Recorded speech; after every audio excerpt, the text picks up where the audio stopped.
All right, man. How's everybody doing? Yeah, hopefully we get some quite a few people obviously checking this out, even if they're not live, maybe on Yeah, repeat and that. So it's finally here then. yeah, We've man. been talking Finally about here. this for a while. Yeah, this shit's been going on for what 2 weeks in the making.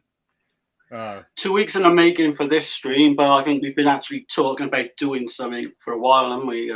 Oh yeah, yeah, Quite a few months actually, but yeah, excited to see how this goes.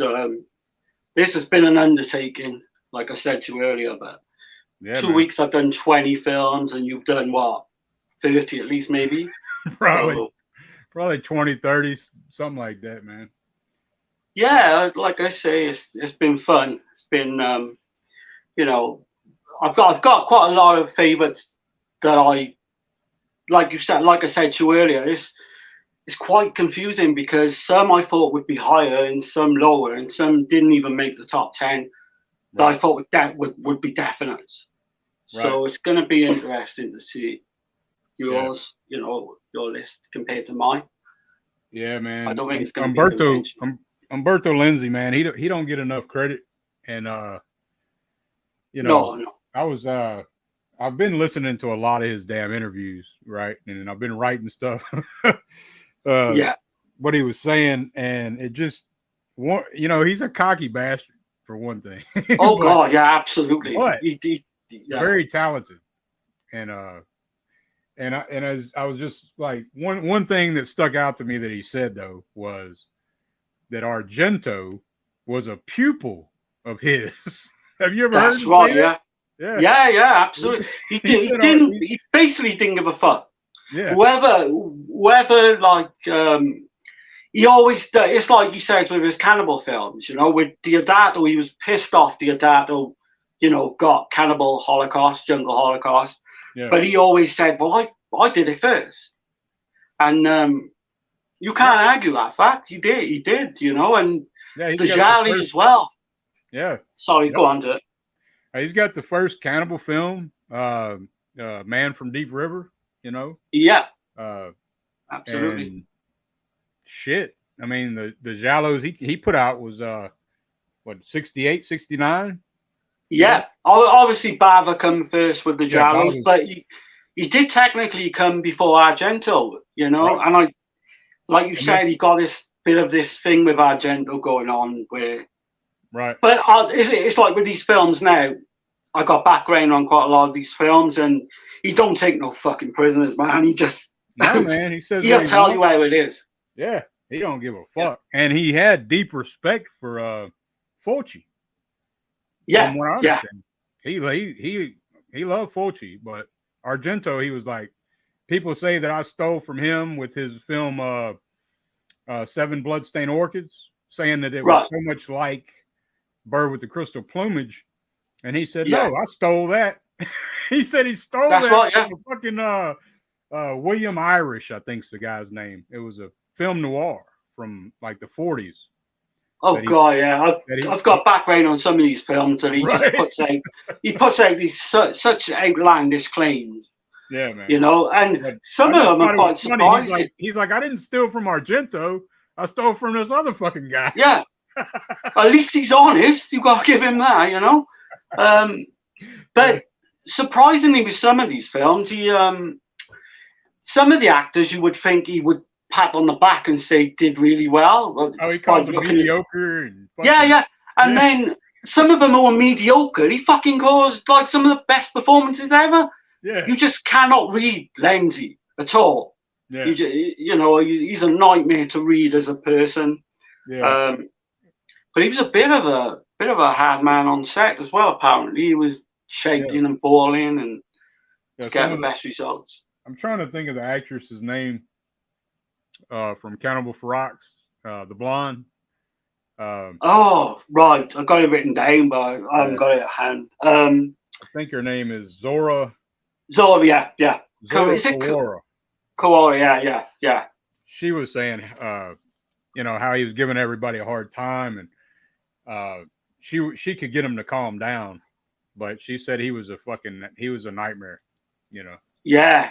The But the fun one is all the like was Lombardo Radici, hmm Giovanni Lombardo Radici fucking hated him right, with a passion. And again, I got it written down. Probably come on to it a bit later with the Cannibal Ferox talk. But he yeah, actually said, Lenzi actually said that on set they were fine. You know, they never argued or nothing.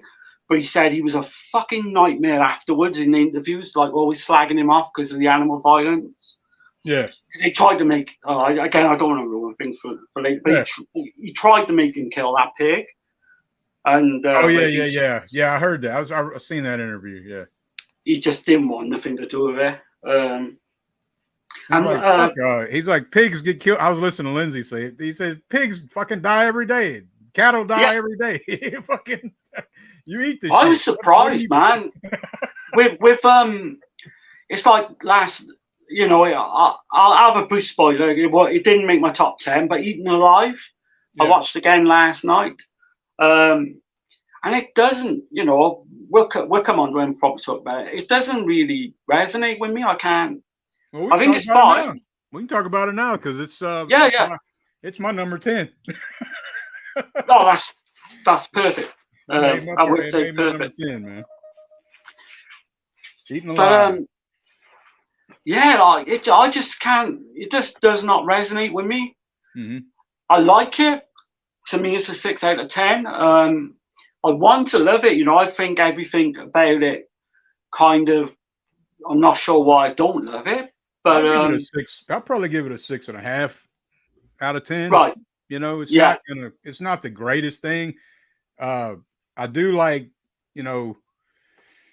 So I mean, I'll give a brief synopsis of, you know, in my words. So it's got Ivan Rasimov. He's playing Jonas. It's got Mark Butler. Robert Kerman playing Mark Butler. And it's got Janet Agron playing Sheila Morris. Professor Carter is Mel Ferrer, which, you know, he's a fucking well-known fucking actor. Yeah. Warren Peace. He's been in all kinds of shit. He actually did Eaten Alive with Toby Hooper as well, which is quite bizarre. Yeah, it is strange. He's been in both Eaten Alive films.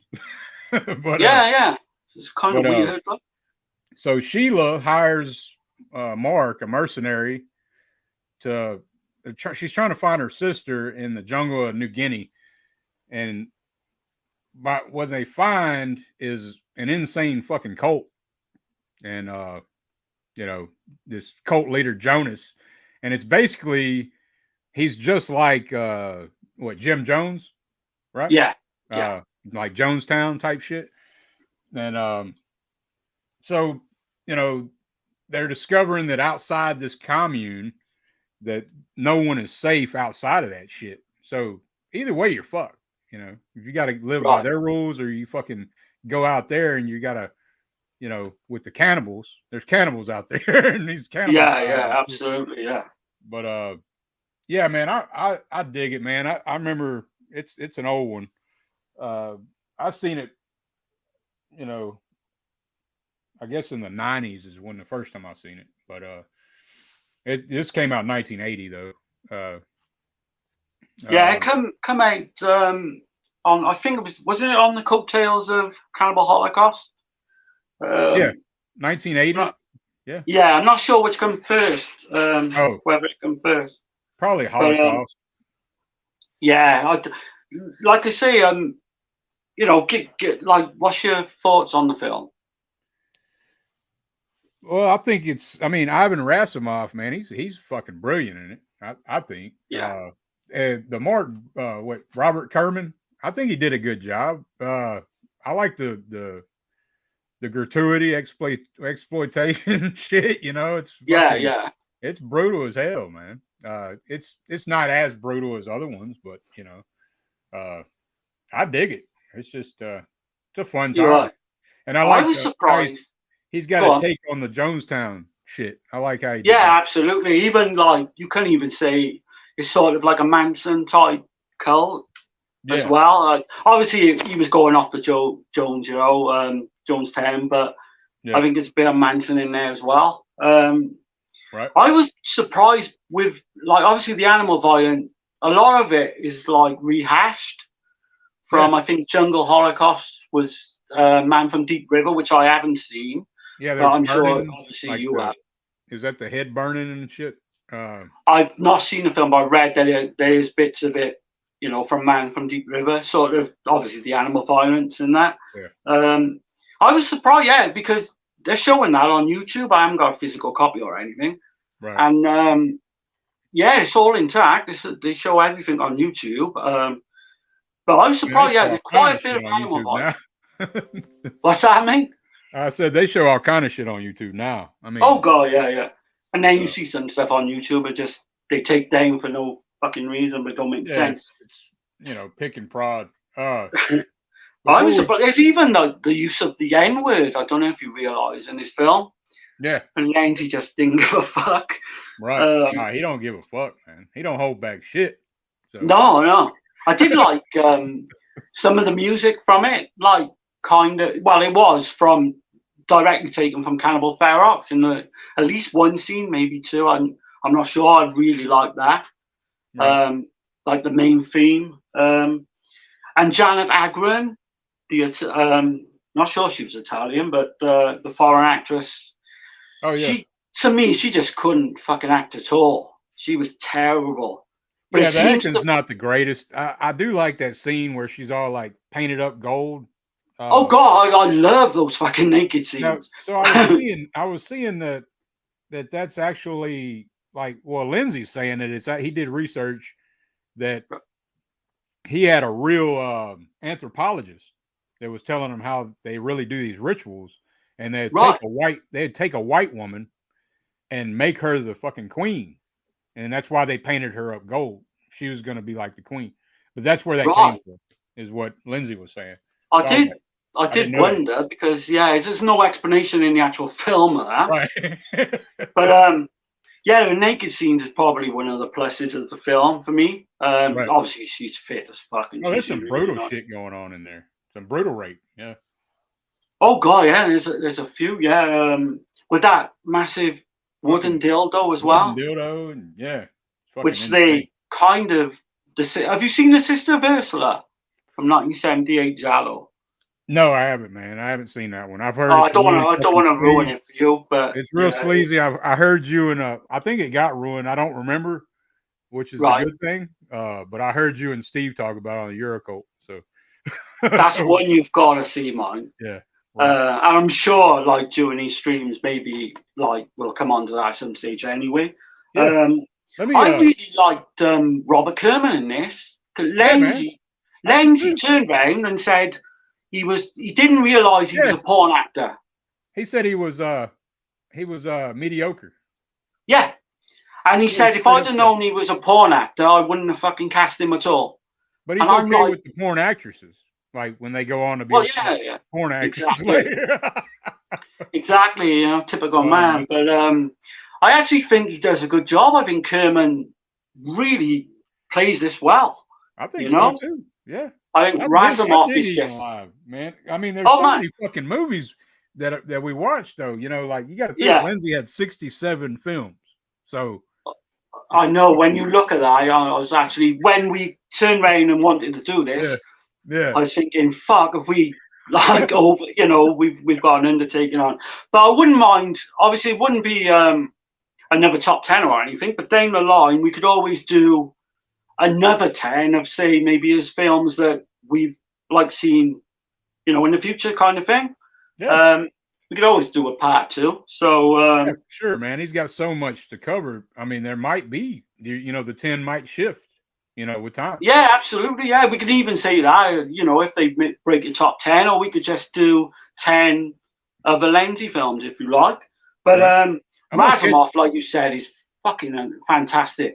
Yeah, fantastic in this film. I'm gonna catch up with the chat right quick. Yeah, carry on. Yeah. What's up, Howland, man? Howland's always around, man. He's always around. Hey, fellas, oh my goodness, that is disgusting.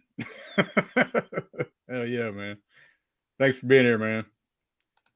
Gizmo, hey, Dirk, and hey, Lenzi. Gizmo.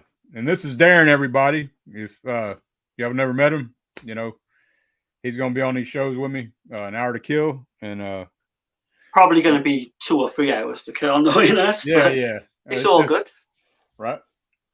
And Gizmo, and of course, I'd love to get obviously I'm a big fan of your streams. I told you earlier. I'd love to get Pops, Gizmo, and Brad on at some stage. Yeah. I think those guys are really entertaining. Right. So yeah, hopefully if they can, pick a subject or something in the future, we can bring them on because I think that'll be good. Yeah, man. And Brian was talking to Brian about it too.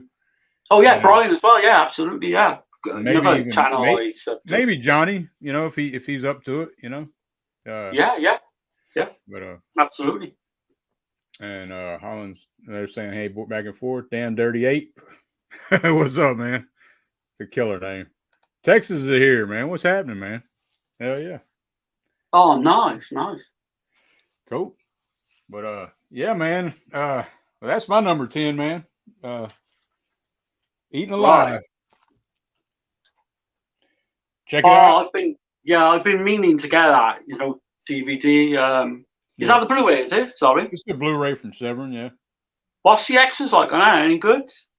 Yeah, it's packed, man. It's loaded. Because I'm not like I said, I'm not a massive fan of the film, but I possibly wouldn't mind getting it. It's pretty loaded, man. It's got some, interviews.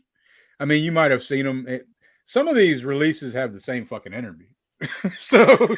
Oh right, yeah, all cut up, so they look like different interviews. Yeah. And he fucking talks so fast, so I had to keep fucking rewinding it and shit. Right, yeah. That's the trouble with some of these Italian. Yeah. You just can't. Especially though, like Argento's a little slower when he talks, but Lenzi's so fast, man. It's like I hate it when you're watching like a giallo that's not English language, and basically it just goes so fast that you can't keep up. Like you say, you're just rewinding every 2 minutes so you don't miss anything. Right. But yeah, like I say, it's solid. Solid film. Some people will be surprised it doesn't make my top 10 now. Yeah. But he's got a lot of shit, man. And then we dug into some crime films too. So imagine, might have knocked one of them out. So, but yeah, we only I don't know about you, but I only just sort of skimmed the iceberg really with his crime film. I think I've seen 4. He's strong. But oh god, yeah. Like some say it's his best genre, I'm more and obviously like the title of this stream, I'm more based, I'm going to be very strong on like giallo and slasher films in general. Right. But I'm not going to like not watch these crime films or cannibal films or anything like that. So yeah, I even watched some of his war films. I fucking wouldn't go that far, mate. But I'll tell you what. The only thing I didn't touch is his westerns. I was going to, and I didn't get a chance to. So, see, that's another. Like, I'm not big on. Like before this, I wasn't big on the Italian crime films. It's something I've always wanted to see, but I've never dipped my toe into it. But the westerns, another. I've never really seen a lot of westerns, spaghetti westerns, or even US, which I think. There's a few crossovers with giallo with westerns I want to see, but it's just there's so many giallo films on too, though, man. Those Italian westerns, I mean, they're more grimy than the American made western. Like my buddy Jace, he was talking about it not too long ago. He's a big western nut, and he talks about how dirty they look and grimy and shit. Like it looks more realistic. The way the Italians do the westerns, but yeah, absolutely, yeah. Oh yeah, there's a couple of Ringo films. They're supposed to. They're obviously westerns, but they're supposed to have like a giallo feel to them or elements. So I'd be interested in seeing them at some point. But it's like anything, like giallo films. I've seen a lot, but there's still loads I haven't seen. Yeah. There's a list I've got. In general, man, it's pretty amazing to me. It's crazy. Like they made I don't know whether people would say officially, but they made well over 200 giallos. I know they made well over like 150 police crime films. Then you So got the Crimi films, that predate yeah, the yeah, giallo. absolutely, yeah. So There's so much, and there's so little time.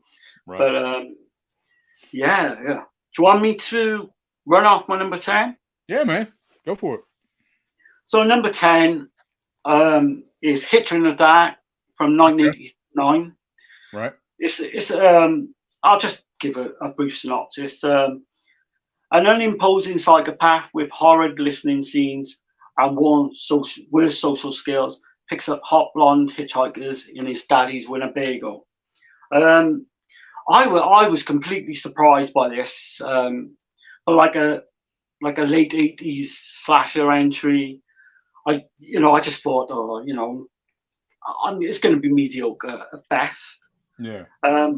But it kind of like blew me away in a way, because I thought it was like really well done, and definitely a notch above any like the late 80s slashers in general.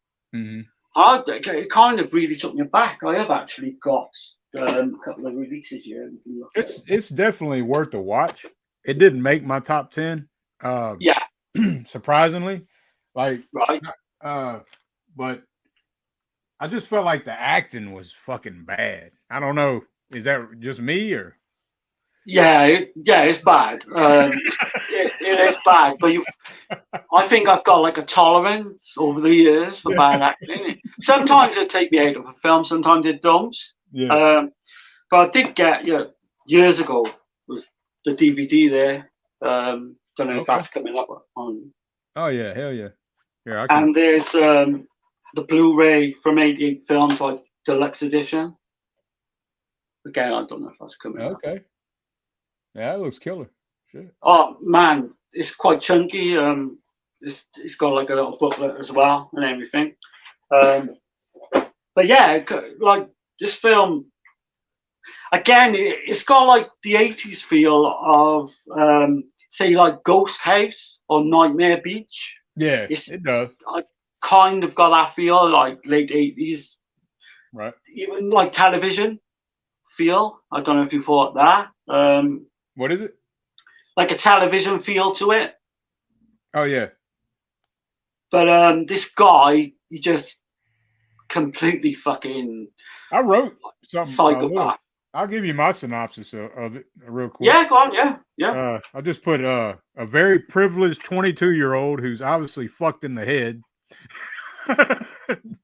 Travels around in his father's camper looking for women to keep and have his way with. The acting is pretty bad, but fun to laugh at. Not as much happens as I would have hoped for, but still worth a watch.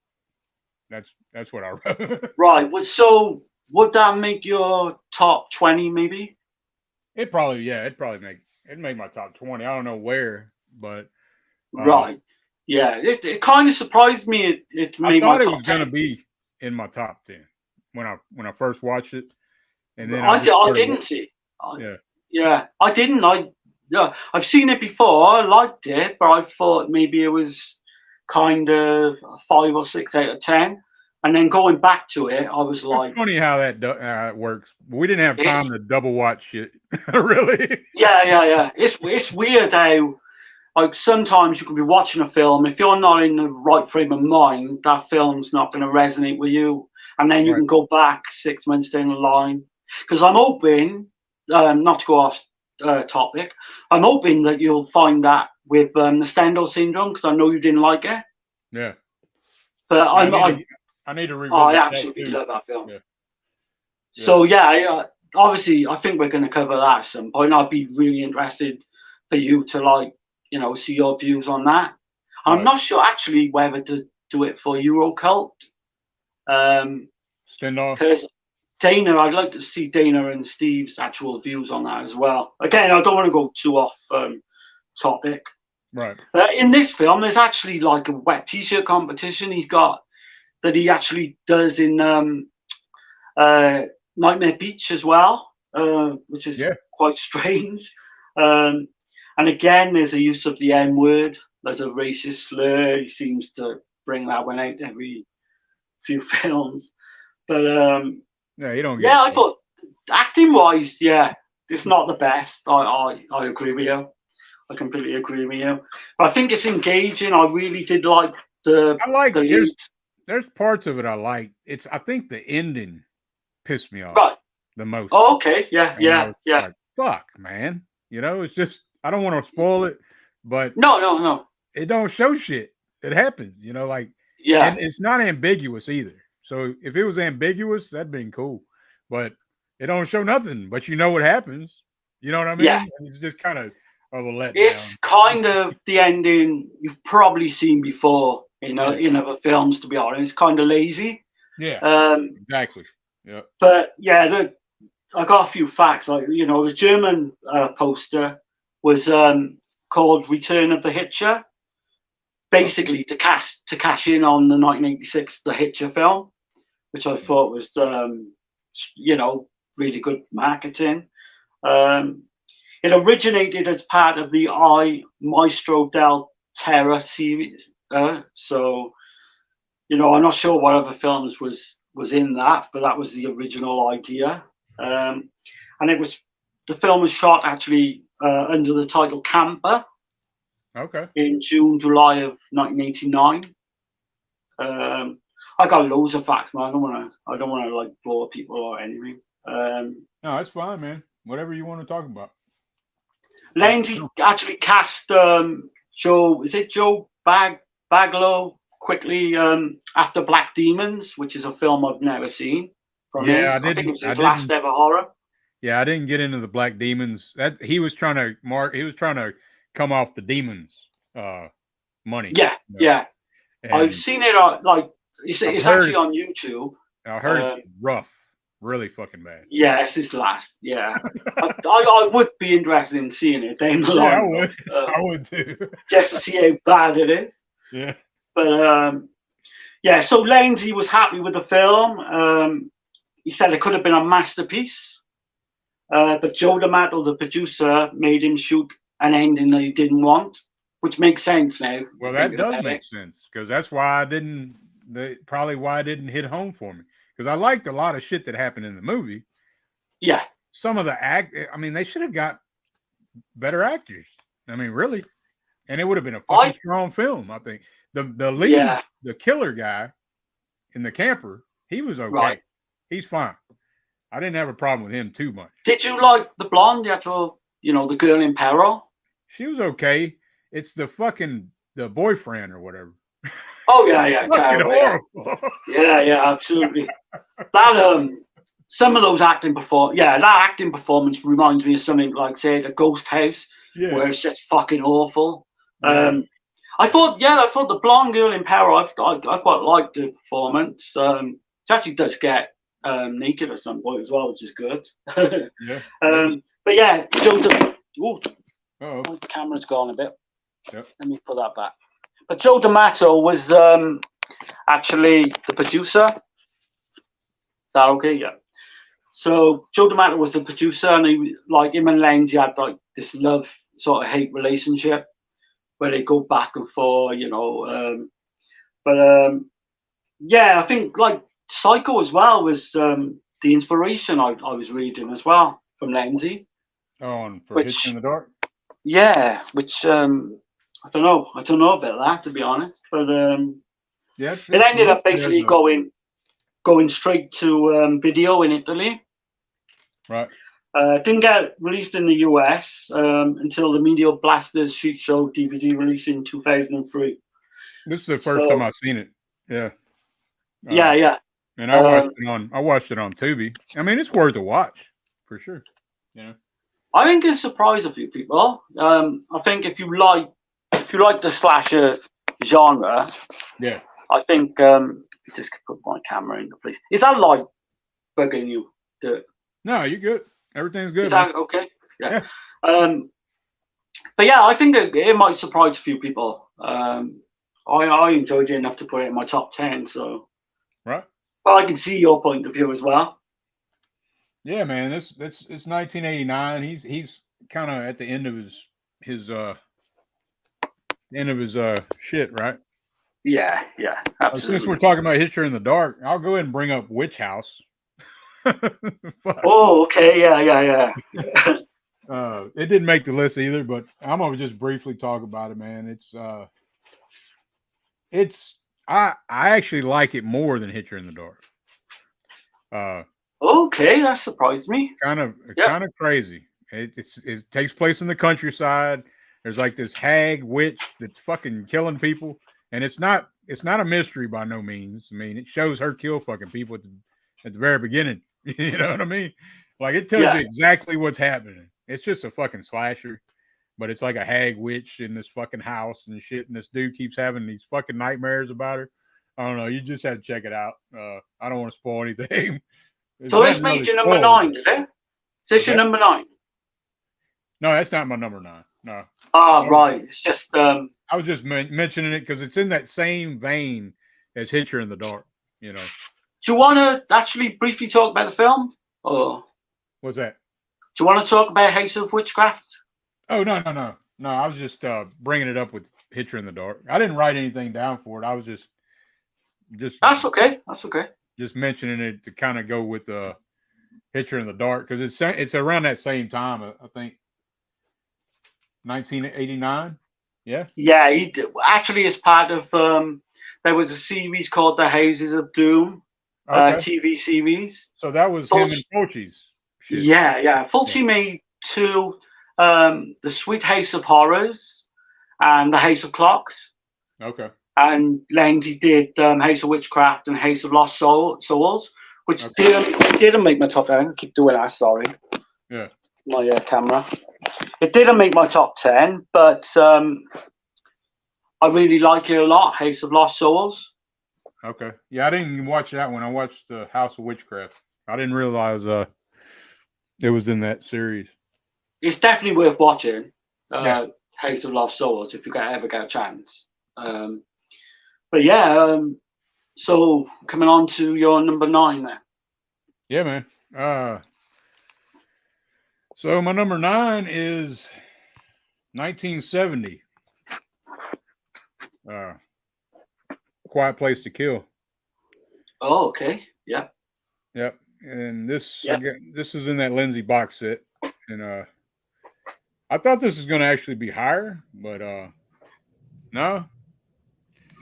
But so it's got Carol Baker. She's playing Helen. It's got this. It's got Gene Sorrell. He's Maurice Savage, and Annie Proclimer is Constance. So basically, Helen is a race car driver who was in a bad accident and in debt. Maurice, her ex-husband's new wife, invites her to their estate, where she plots to kill Maurice, which was fucking crazy. But then the twist happened. This is a great giallo. I don't want to spoil it. See it for yourself. It's more Hitchcockian. I would say it's more suspenseful type shit. There's no black glove killer. You know, it's got the love triangle shit that's kind of like Lenzi's stamp. You know, the psychosexual love triangle shit.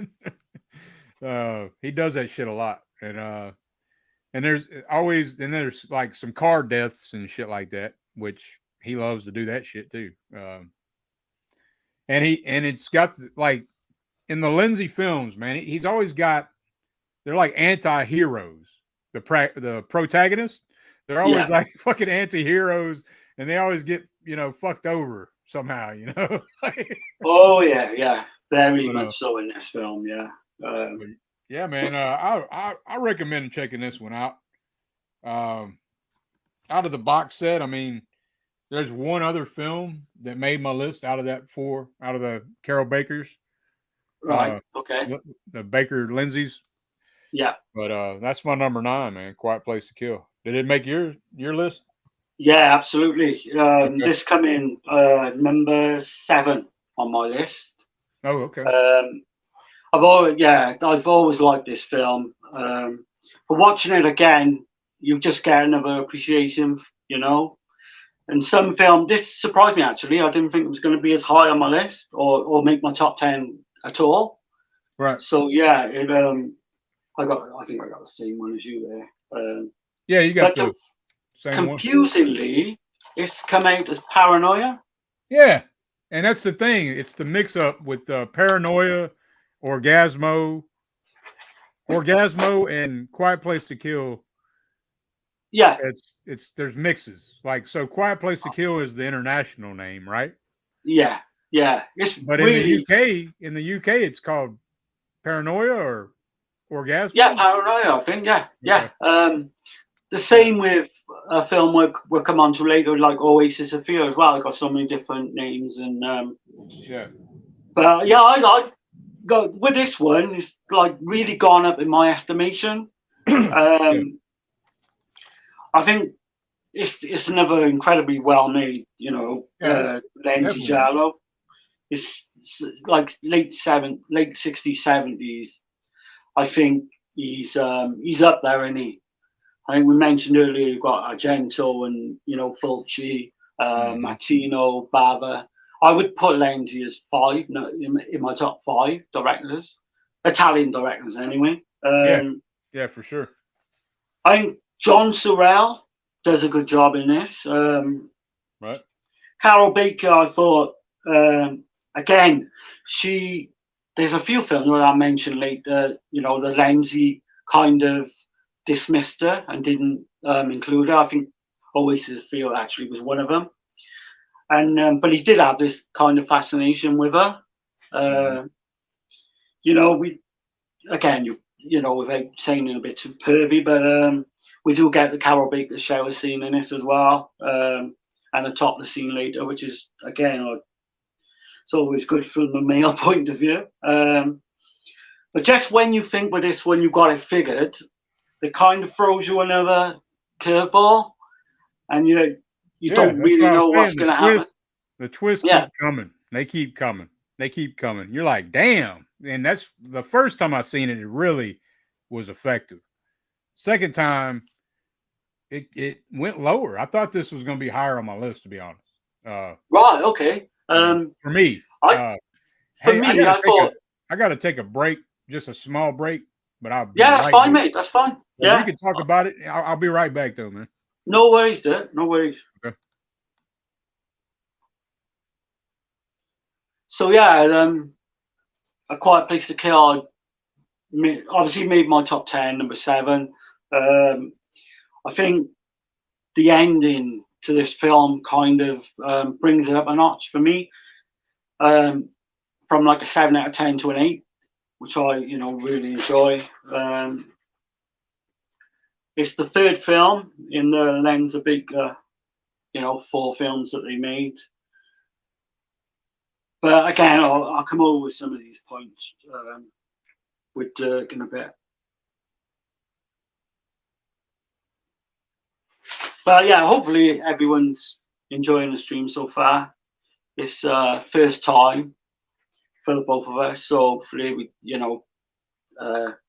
get better as time goes on and maybe get a bit more entertaining, or hopefully people will find this stuff useful. Did like I said earlier, it was a bit of an undertaking. For 2 weeks, just all I've done is watch Lenzi films. But there's worse ways to spend 2 weeks, I guess, you know. Sorry about that, man. That's all right, man. Like I say, I might have to go anyway eventually. Okay. But You need to go. I can no, I'm mention. fine at the moment. Yeah, Okay. hopefully I'll hold out for a bit. But if I do, then it's no problem. Okay. Um, yeah, I'm gonna read. this. Oh, go Go ahead. on. Yeah. Read the comments. Yeah. Okay. Yeah, Texas says chilling and listening. Cool, man. Yeah, top man, Texas. I appreciate you being here, man. Big time. Yeah, thank you. Gizmo, I'm in the rush traffic. Listen to you every time I have a signal. Okay, cool, man. Nice. Signal bad connection. I got you. I got you. So far, so good. Cool, man. Yeah. So again, without going off topic, Gizmo's doing a film in here at the moment. Yeah, I think he's about to be filming. Is it a horror or is it, you know?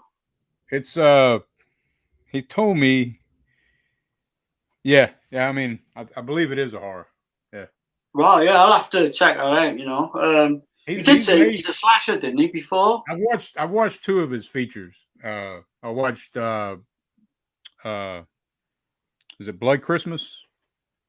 Yeah, that's Christmas the one you Blood. mentioned before. Yeah, Christmas yeah. Blood is one of them, and I bought it from Walmart. And what's shitty is he don't get the rights, so he don't make none of that money. Which Right. I was like, what the hell? So I Yeah. bought the shit from Walmart, and it's a DVD, but it's pretty solid, man. I was really impressed. And then he's got another movie. Shit, I can't think of the name of it. It's That's all right. Yeah, I'll definitely have to check out that slasher film for sure. Yeah, it's done But really yeah, good though. but coming up back onto A Quiet Place to Kill, you know, I got some notes written down. So Okay. it was a third film, you know, third film in the lens, a big quadrilogy, I would say. I thought, you know, the daughter, what do you think of the daughter, Marina Coffer? I thought she was outstanding and actually carried the film. When Yeah, she comes, you know, she doesn't come into it like halfway. she's creepy as hell too. Yeah, she's brilliant. I mean, she actually plays that character. Because I at think that first, was that was that was. I think they made her that way, like the way they framed her, because you'd see her right, in the yeah, frame and she'd be creepy as shit, like most of the time. And I think that was to the effect to show you their fear. You know, yeah, I don't yeah. want to ruin the movie. No, no, no. I think, yeah, I think like when she comes into the film, Yeah, she plays the old. Again, I don't want to ruin. I think she plays the innocent like right. really well. Yeah, But that's all I say about that. right. The story was based on a true story, actually. Oh, really? The Duke of Aquaron. You know, got some of these I can't really see properly. And like an important aristocrat in the 1940s. His wife shot him, and finding him, you know, after finding him screwing his mother-in-law, so they kind of did a variation on that. So basically, yeah, that story, but just different characters. Just gave him Um, like the inspiration, I guess. yeah. So Lenzi really liked this, not as much as Orgasmo, which I think I think Lenzi thinks that's more of his kind of masterpiece. But he was pleased with the cast. Shot in a Spanish mansion. The billionaire owner died the previous year, Damn, so I thought it was interesting. And it that was is a one of, nice house, man. oh man, yeah. Damn castle, right? He certainly knew, you know, how to, you know, like Ghost House as well. Yeah. He knew how to get the location and all that. But I think John Sorrell in this film is outstanding, more so than Baker, if I'm honest. Yeah, I don't think this is her strongest film for sure. No, I think him and the daughter outshine her, if I'm honest. Because I take nothing away from, you know, Carol Baker. She's fantastic at any time, really. She was like, you know, the first. Would you say like the first Giallo queen, right? Would you think so? Or no? So she would be what, 1968? Yeah, Yeah, I can't really think of anything. because she's in But several, and yeah. there's not She did. another actress, really, is there? Before her? Not that I can think of, because obviously Okay. Barber had his stuff Yeah. earlier, but no actress did, you know, 2 or 3 Barber films in a row. Right. So yeah. She actually went on and done some like obscure ones as well, you know. Okay. Yeah, Flower, she was the in Dead flower or with the something, pet. right? Is why she started doing these films. Yeah. I Yeah. think basically with Carol Baker, she was blackballed from. She was going or married, either going out or married to one of a big producer in America. They finished, divorced or what have you, and she was basically blackballed. So she went to Italy and yeah, you know, did quite a few Jolly actually, not even Lenzi, you know. She did Death at the End of a Swimming Pool. Oh gosh, she did quite a few. Flower with the Petals of Steel. There's probably even more, to be honest. Okay. And she made a good living for herself. The film actually made its debut at the Rouge et Noir Film Festival on the 15th of February 1970, before general release in Italy in March. Not sure if it had a US release, as there's confusion over which Paranoia did. So one of them had like a US release, but no one knows which one. That's pretty confusing between this movie and Oh God, Paranoia and Orgasmo. Those three titles yeah. intertwine. Exactly, yeah. It did, however, play on American TV screens in 1973 through Avco Embassy. But yeah, that's pretty much what I got on that film. But definitely, yeah, number 7 for me out of 10. That's number 9 for me. So we're at your number 9. Right there, number 9. So my number 9 is Spasmo. Okay. I've got a visual aid. So I think everyone's got a Blu-ray that likes the film. Yeah, man. There's the old DVD cover, which is different. That's pretty cool. Yeah. Yeah, for a long time, I've always wanted this to come out on Blu-ray. So, do you want me to just give a brief synopsis? Yeah.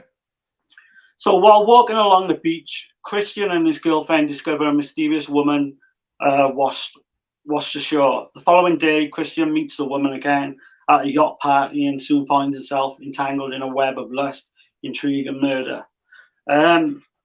Yeah, like this one for me is like a really solid giallo. It doesn't like reach the heights of, say, a top Argento film, but it doesn't really have to. It's got some really good cinematography.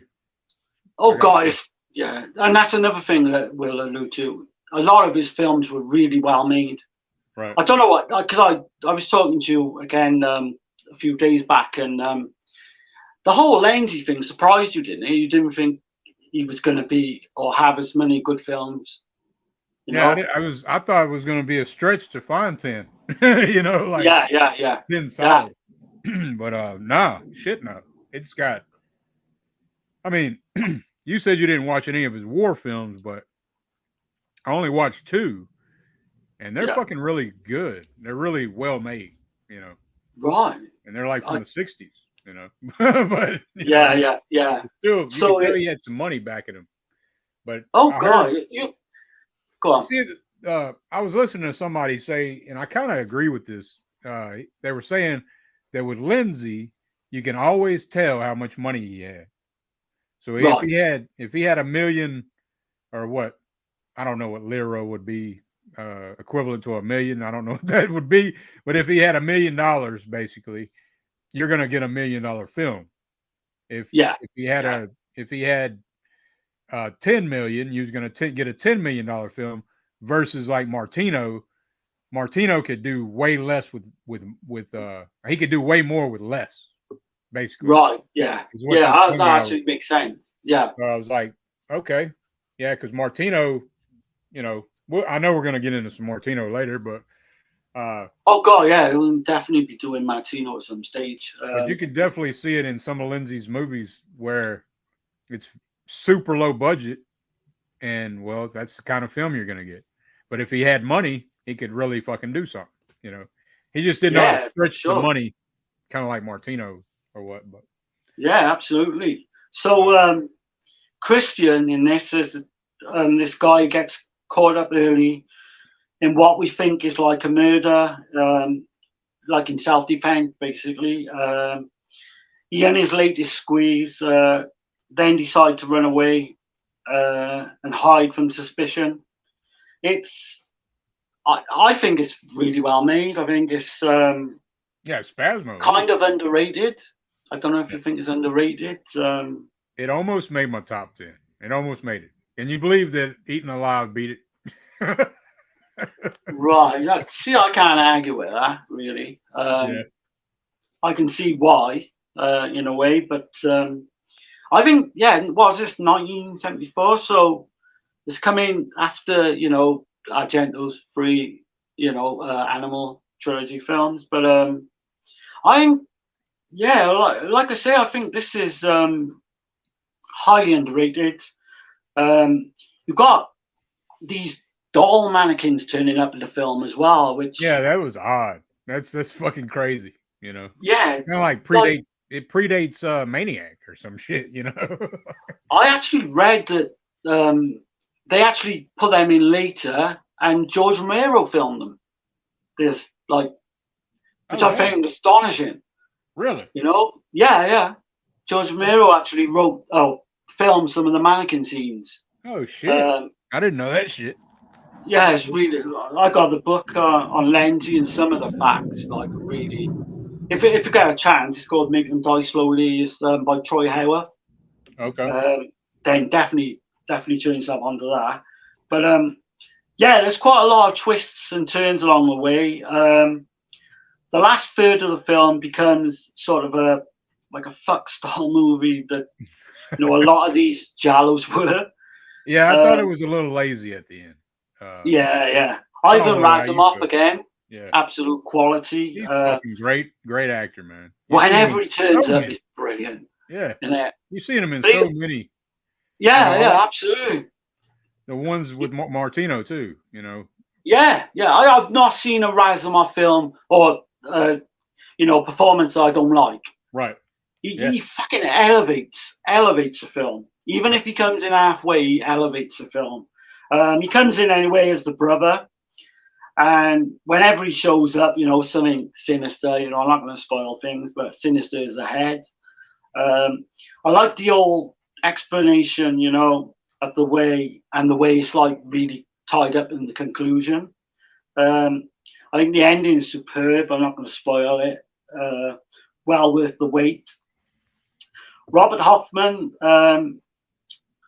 I think he does a good job. A lot of people criticise him in this as being sort of one-dimensional, not really much expression on his face during acting. I think he does all right. Yeah, I think he did fine. Susie Kendall, to me, see, I know she's British. I'm British, obviously. I've never really gone like great with her films. Obviously Torso I love.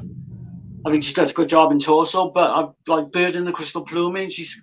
Her accent kind of grates me a bit, so Yeah. I'm not a massive fan of her in this film, to be honest. Yeah, she is kind of annoying a little bit. Yeah, the voice is annoying, Right. But yeah, trying to see now if we got any. We So got Lenzi, we got go on. Wild Wrangler in the chat. Hey, Oh, everybody nice. just got off from work. Hey, man, what's going on? Good Glad to you see made you, it. man. Yeah. Yeah. So Lenzi said Spasmo had a ridiculously complicated plot, which made no sense at all. The story was a dead loss from the start. I shouldn't even have agreed to direct it. Only did it for financial reasons. Yeah. Which It kind of falls apart a little bit at the end, I can see that, but I don't know. I love it anyway because of that. Right. Apparently, he stepped in at the last minute to replace Lucio Fulci, who was going to direct it. Yeah. But he had to abandon the film for some reason. Yeah, it doesn't make a lot of sense. It's certainly not dull, and No, the it's not mannequins. boring. It's not boring by any stretch of the No, it's got a good pace to it. Yeah. The mannequins motif were added in at the last minute, like I said earlier. But yeah, I think it's really slick, well made. Morricone, I will actually say, score. I think is one of the best ever. Yeah. Well, it's definitely top 10, top 15 scores of all time for me. I think that might surprise a few people. That does surprise me a bit. Morricone is awesome though. Yeah. Oh man, I can put this on. Like put the theme on YouTube, like when I'm in the bath or something. I love the actual theme to this. I could listen to it for hours. But yeah, I have a few little things, but that's okay. It was filmed under the Dark Shadows on the Moon title, filmed in Tuscany, Halloween of 1973. I won't say that bit because this is a giveaway. The film does play out like a fever dream at times. It's even implied, in some ways. Yeah. The Italian audience did reject the film. On release, the public did not know what to make of it, which I was kind of surprised because by 1974, I would have thought, Giallo. To me, it's a textbook Giallo. Yeah. I was surprised at that. Again, I don't want to spoil anything. If nobody's seen Spasmo, definitely want them to check it out because it's worth watching. Definitely check it out. It's got some great camera work. It's got some good ideas. There's some things it keeps you guessing for a little while. Oh God, absolutely. It was pretty easy for me to figure out though. Like that's the only thing. At a certain point, at a certain point of the film, I'm not sure whether I worked it out the first time of watching it. It's been that long ago. It failed to pretty much get much of an international release at all. Just went straight to video in the 1980s. But yeah, that's Spasmo. Yeah, man. Which I think everyone who've not seen it, I would highly recommend. It's definitely in my top 15 for sure. It'd probably be my number 11.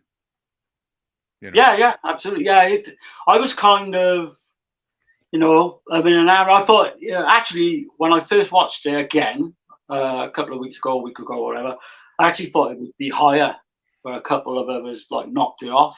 Yeah, man. But yeah, I love Spasmo. I'm glad it made the top 10 anyway. Oh yeah, we're moving right along, man. We're at number 8, right? Yeah. All right, so my number 8 is gonna be another Carol Baker, Knife of Ice. Right. Okay. Yeah, that's definitely made my list as well. Right, and this again, I thought it was gonna be higher on my list, but after going through so many of Lenzi's films, man, there's stronger ones in my opinion. So Knife of Ice, made in 1972. I like that beginning opening where it says, "Fear is a knife of ice, which penetrates the senses down to the depth of conscience." Supposedly, it's an Edgar Allan Poe quote. I don't know that for a fact. But if anybody's never seen this, it's got like a bullfight at the very beginning, and they kill a bull. It's pretty graphic, That kind of shit don't bother me. I've seen plenty of animal deaths and it don't bother me, but it's completely fucking unnecessary in this film. Right, it doesn't add to the film. I don't know if that's the show. Actually, that part of it is, once you know the movie and then you go back and watch the beginning, you can kind of see how the sisters react. So it's kind of like it's kind of like a red herring in a way. It's kind of thrown in there just to get the reaction of the sisters and to watch to come later on in the film. Yeah. Right.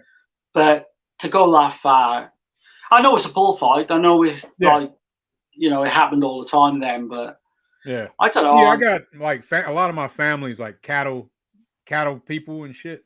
So I kind of grew up seeing shit like that. Not like that, but I've seen some brutal shit before. So I'm to me, I'm not a prude at all. I think I'll come on to a film later. I think animal violence in some of these films is actually needed to get the full effect of the film. Right. And I mean, depending on what type of film, more likely it's like a cannibal film. Those people are going to eat that shit anyway. Exactly. Yeah. I just think they could have made the point without doing it in this film. Yeah. In a different way, but that's just me. Right. I think there's something to it why they did that. It was for shock value for one. Also the reaction from the sisters at the beginning. Yeah. That's the only way. Yeah, it can be. Yeah. So anyway, this Knife of Ice is Carol Baker. This is probably my favorite from Carol Baker, to be honest. At a young age, a mute woman, Martha Caldwell, witnessed the death of her parents in a train accident. The tragedy made her that way, Now, as an adult, she still lives with her Uncle Ralph in the mountain country of Spain. I believe it takes place in Martini, Spain. Right. Yeah. And there are a series of murders, and the police suspect a drug crazed Satanist. This was inspired from 1946's A Spiral Staircase. That's right. Yeah. And, Yeah. That's one of my favorite films as well. Have you ever seen that, I Dirk? still need to see that shit. And I'm Oh, going I to think change that pretty Kino quick. Yeah. Kino got a release of that. Yeah. I'm going to change that next Kino sale. So Oh Spiral man, Staircase. Yeah. I'll tell you what, it's so good. The Spiral Staircase. There's a scene in that Black Christmas completely ripped off. Okay. I won't spoil it for you. Yeah. But just because that's like 1946, don't sit on that film. Yeah, Man. no. I watch some old shit now. It don't bother me. It's And a lot superb. of people, I can't stand it when people they hate old cinema, and I'm thinking, but that's where a lot of this shit came from. Yeah, People are taking, absolutely. that's what they do. They just take they inspiration, right? Yeah. And you'd think with a 1946 film that you were, you've just a lot of people would just write it off, but it's so good. Right. It's basically a proto slasher. But yeah, I can see why. Because oh god, my bloody camera! I need to get it sorted. Is that okay? Yeah. There you go. Can you see me? Yep. There you go. I will eventually get one of those little tripod things. I think I'm gonna have to. But yeah, this film was actually what Lenzi had actually done was he saw a film called See No Evil from 1971. It's like a British film. Have you ever seen that, Dirk? See No Evil? Yeah. No, I haven't seen the British film. No. Right. That again is so good. It's basically from 1971. It's from Richard Fleischer, and it's like a proto slasher where you've got this blind girl and she's in peril with this killer. That's one of my favorite like UK films. Oh damn! Let me I highly recommend that. I'll write it down, man. I'm always trying to get some recs. I'm trying to think what label it is, but there's a decent UK release of that as well. Okay. See No Evil. See No Evil, 1971. Mia Farrow's in it. Oh shit! Okay, I gotta see that shit now because she's pretty cool. I like most of the shit I've seen her in. Rosemary's Baby and shit. She's actually in one called Empty Shadows. What's it called now? Shadows in an Empty Room, something like that from 1976. Oh, damn. That's a giallo type film, which is really good as well. And she plays a similar kind of in peril character. Right. Okay. But yeah, this did make my number 3 mine, but I'll let you carry on. Okay. Yeah. So it's got Carol Baker as Martha Caldwell. It's got George Regaud as Uncle Ralph, and we've seen him in tons of these Italian films. He's in Eyeball. He's in what else? Is he in Case the Bloody Iris? He's in quite a few. Yeah, he's in a ton of Italian films. You got Alan Scott, Dr. Laurent, Lawrence. Yeah. Yeah, man. Knife of Ice. I think this is Carol Baker's best that I've seen. I mean, I still need to see some other ones you was mentioning I've never seen. But to me, it's her greatest performance. She's playing a mute, so it's her physical acting that shines to me. And the wild-eyed man that fucking tripped me out, man. Seeing that, that crazy-eyed guy, it throws you off a bit. And it kind of makes no sense as well, does it? Because even someone who's on drugs has not got eyes like that. Yeah, no, I think that was maybe there was something going on during that time in the 70s where they was getting these different kind of contacts and shit. So they were just absolutely. They were inserting them in their films, I guess. I don't know. But it looked cool. It still looks trippy. And Yeah. But I love the line from Uncle Ralph where he says there are people who have hell in their souls. Right. Yeah. And a lot of people compare this to Don't Torture a Duckling. Okay. Yeah. You know, the countryside setting and the rural. Yeah. yeah. I can see that. But yeah, This is yeah. this is my number 3, and I'm like you. I think this is definitely Carol Baker's best film with Lenzi for sure. Yeah, man. Yeah, her playing a mute. I mean, you wouldn't think playing a mute, but it's her. Like I said, it's her physical performance.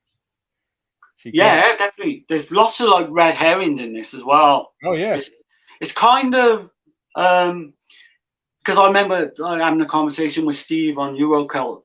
There's actually for a little bit there's like a black glove killer in like one scene at least. Yeah, there is.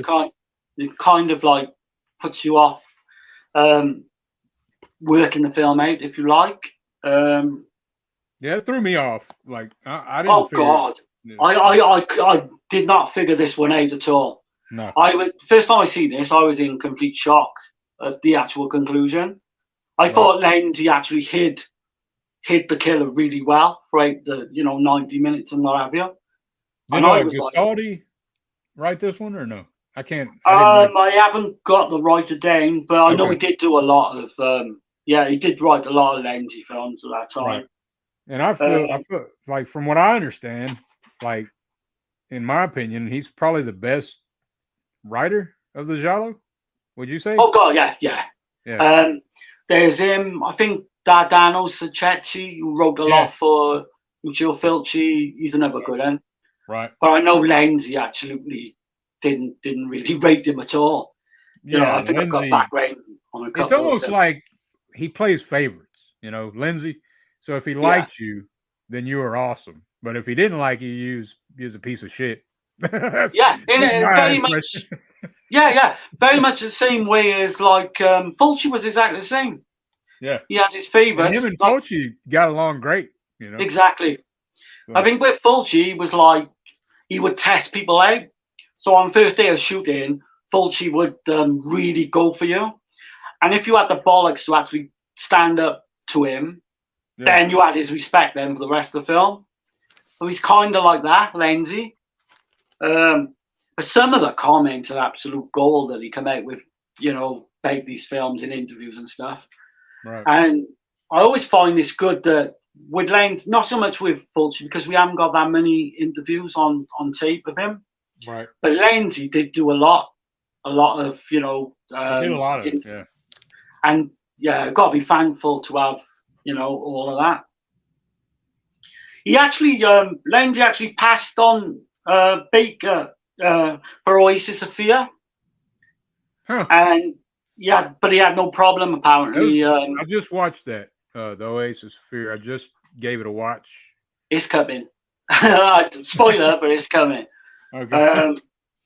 So Knife of Ice was announced in Variety, February 1972. Just as he started filming Man from Deep River, which was interesting because basically they had to delay this film till after that was shot. But it was like, I think it was like a year. So it'd been announced, but not filmed because obviously he was doing the Cannibal film at the time, which is, interesting to say the least.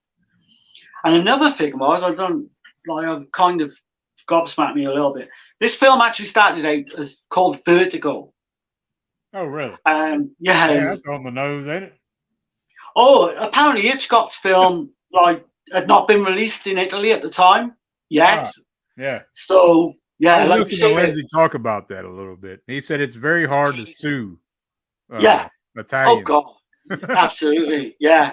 The title actually changed to Mute Horror before the ending of before they ended up with Knife of Ice, basically, which I think they got the right title. I do not. I love the Knife of Ice title. Yeah, I think it's good. Oh God, yeah, absolutely. I guess it's got it's kind of disappointing there wasn't a Knife of Ice, but it's like all these, right. Some of the don't have to make sense, though, right? Some of them they make sense, some of them they don't. Right. Yeah, But I it's still too I like jarring that for me. title. Yeah. But yeah, I think I got the same Yeah. Come Blu-ray. out that Lindsay box set. Got the Never. Ultimate Edition from 88 Films. Okay. Hell yeah. This has got like your usual sort of booklet and all that malarkey. Right. But I think it's got different extras. That's why I got it. So yeah, so Lenzi didn't like the end result of this film. He said the production was poor, and the actors like Pap and Baker were less so well known. What the hell? But he Damn. surprises me because some films, like I I think said it's earlier, made really well. And I think that yeah, everything looked really good. And the acting was great. So I don't know. some films he'll come out with, like he'll just say, "Well, shit," and you're thinking or I personally like them, and then he comes out with something I don't know. He's hard to read. Yeah. But his one gripe was the leading man, Alan Scott. Um, he said he was a handicap to the whole film. He said Scott was so poor that he couldn't even afford a pair of socks during filming, which I Damn. thought was strange. He said he was penniless, absolutely Yeah, penniless, and his Lindsay's acting was he don't fucking. give a shit. Oh, you don't give a fuck. He said he was penniless and his acting was absolutely careless. So he'll crucify you. He won't even think fucking twice. I think it's funny listening to him talk about Argento. That cracks me up, man. He's like, God, yeah. And the strange thing about it is, I would love to have seen them two get together and maybe have a collaboration or something. yeah. The But thing about no. Lindsay, though, that I found out, I'm gonna bring this up. He went to a prestigious film school, and in the 50s, it was called the Experimental Center of Cinematography. Did you know this? Okay. No, So he's no. and like in his career, uh, so he started out as a screenwriter and assistant director early on, and he was a film critic too. And Right. then he started with the action, and he was a murder mystery novelist throughout his career. So I didn't know all that shit, but I knew about he was a murder mystery novelist. I think he did that right, that's kind of like at his the end. side deal, I guess. Yeah. He did He that just right up until he died, apparently. But that'd be interesting to maybe, read one or two of them. yeah. 'Cause I noticed he wrote some of these screenplays and stuff. Yeah, Yeah. absolutely, yeah. So this film hit Italian theatres on the 24th of August 1972. It obviously took a year to come out in Spain. And this is pissing me off now, but never mind. I will get a tripod at some stage. Yeah. So it took a year to come out in Spain. While there was an English dub, it didn't play in English language territories, which I found was strange. Lenzi said the film did badly because of the title, and Damn. probably due, although I think it was probably due to the lack of gore and violence, because it is quite a toned down film. Yeah, it's pretty conservative. This one, Knife of Ice. Which to me it didn't bother me. Right. That don't bother me at all. No. But I can see why the gorehounds would have. Do you know what I mean? Sort of not like it because of that. This is really story, like character driven. It's like really fleshed out, man. It's not just blood and gore and nudity. Like a lot of, Absolutely. I think like a lot I of said, genres. I think it highly enough to put it number 3. It's definitely underrated.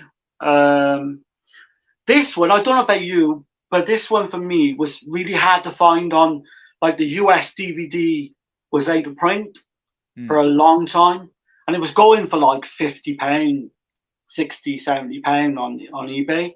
Yeah. Obviously, I managed to get a rip of the film and watched it, but I've always loved the film. I think it's one of his underrated ones, Yeah, it's my favorite Carol Baker, like I said. Yeah, same. So yeah. So what's that now? Your number So 7? that was my number 8, and we're on your number 8, right?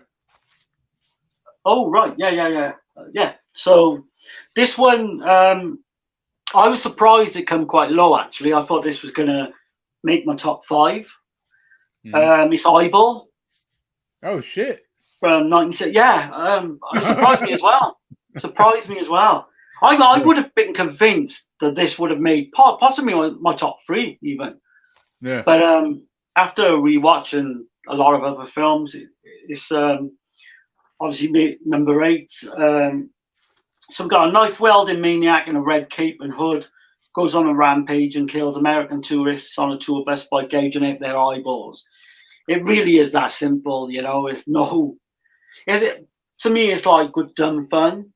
So It's is this like a hybrid? Would you consider, or would you consider this a giallo, or would you say it's a hybrid giallo right. slash? That's a good question. I've always considered it a giallo, but Yeah, now you say that, I can see why people would say it's a slasher as well. right. I mean, Definitely an it's early. definitely got the mystery to it, Oh like you god, said. yeah, it's like an But early then some of the proto. scenes are like a slasher. Yeah, yeah.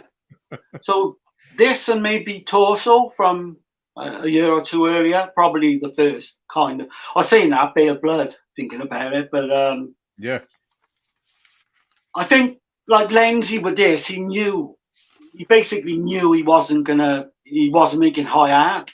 He knew what it was. It was just, yeah, and I can see why a lot of people would kind of rate this high as well. Um, I was surprised, like I say, it just slightly come down a little bit for me. It used to be, I would have put it like a regular like 8 out of 10, but for some reason on this watch last week or whatever, it dropped to 7, if that makes sense. But it's so ridiculous that you just got to go along for the ride. To yeah. start off, I love the music as well. The actual theme song is brilliant, And and it the red continues. raincoat and Oh yeah, yeah, the red glove killer. yeah. It's kind of different for this time. Yeah, I can't remember anything coming before it. Um, but yeah, the look of the killer, like we say, all in red with a raincoat. I wondered whether they got that from Don't Look Now, maybe 1973, where you got the killer dwarf, right. It does all look. dressed Yeah, in red. it might have been because of that. I noticed. Well, like in my notes I got here, I put it's got many twists and many red herrings. The Yeah, killer is easy to spot though, um, but also it's so obvious you question yourself because it's too easy. yeah, yeah, So absolutely. it And actually has that going for it. I will say the motive is definitely Yeah, there's no way you can. There's no way you know the motive or you can read the motive at all. yeah, no, that's kind of Um, like but the killer, yeah. Gastaldi would say that's lazy writing or whatever. Do you think Lenzi was fucking with people though because he made it so obvious? I think it was, and it become more of like what's the word, to where it becomes a caricature. Basically, he knows, like everyone knew who the killer was.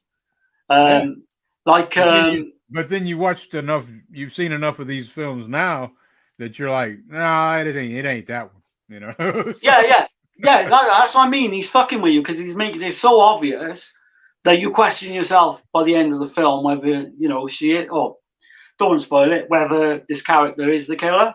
yeah. But yeah, what I find as well, it made me laugh.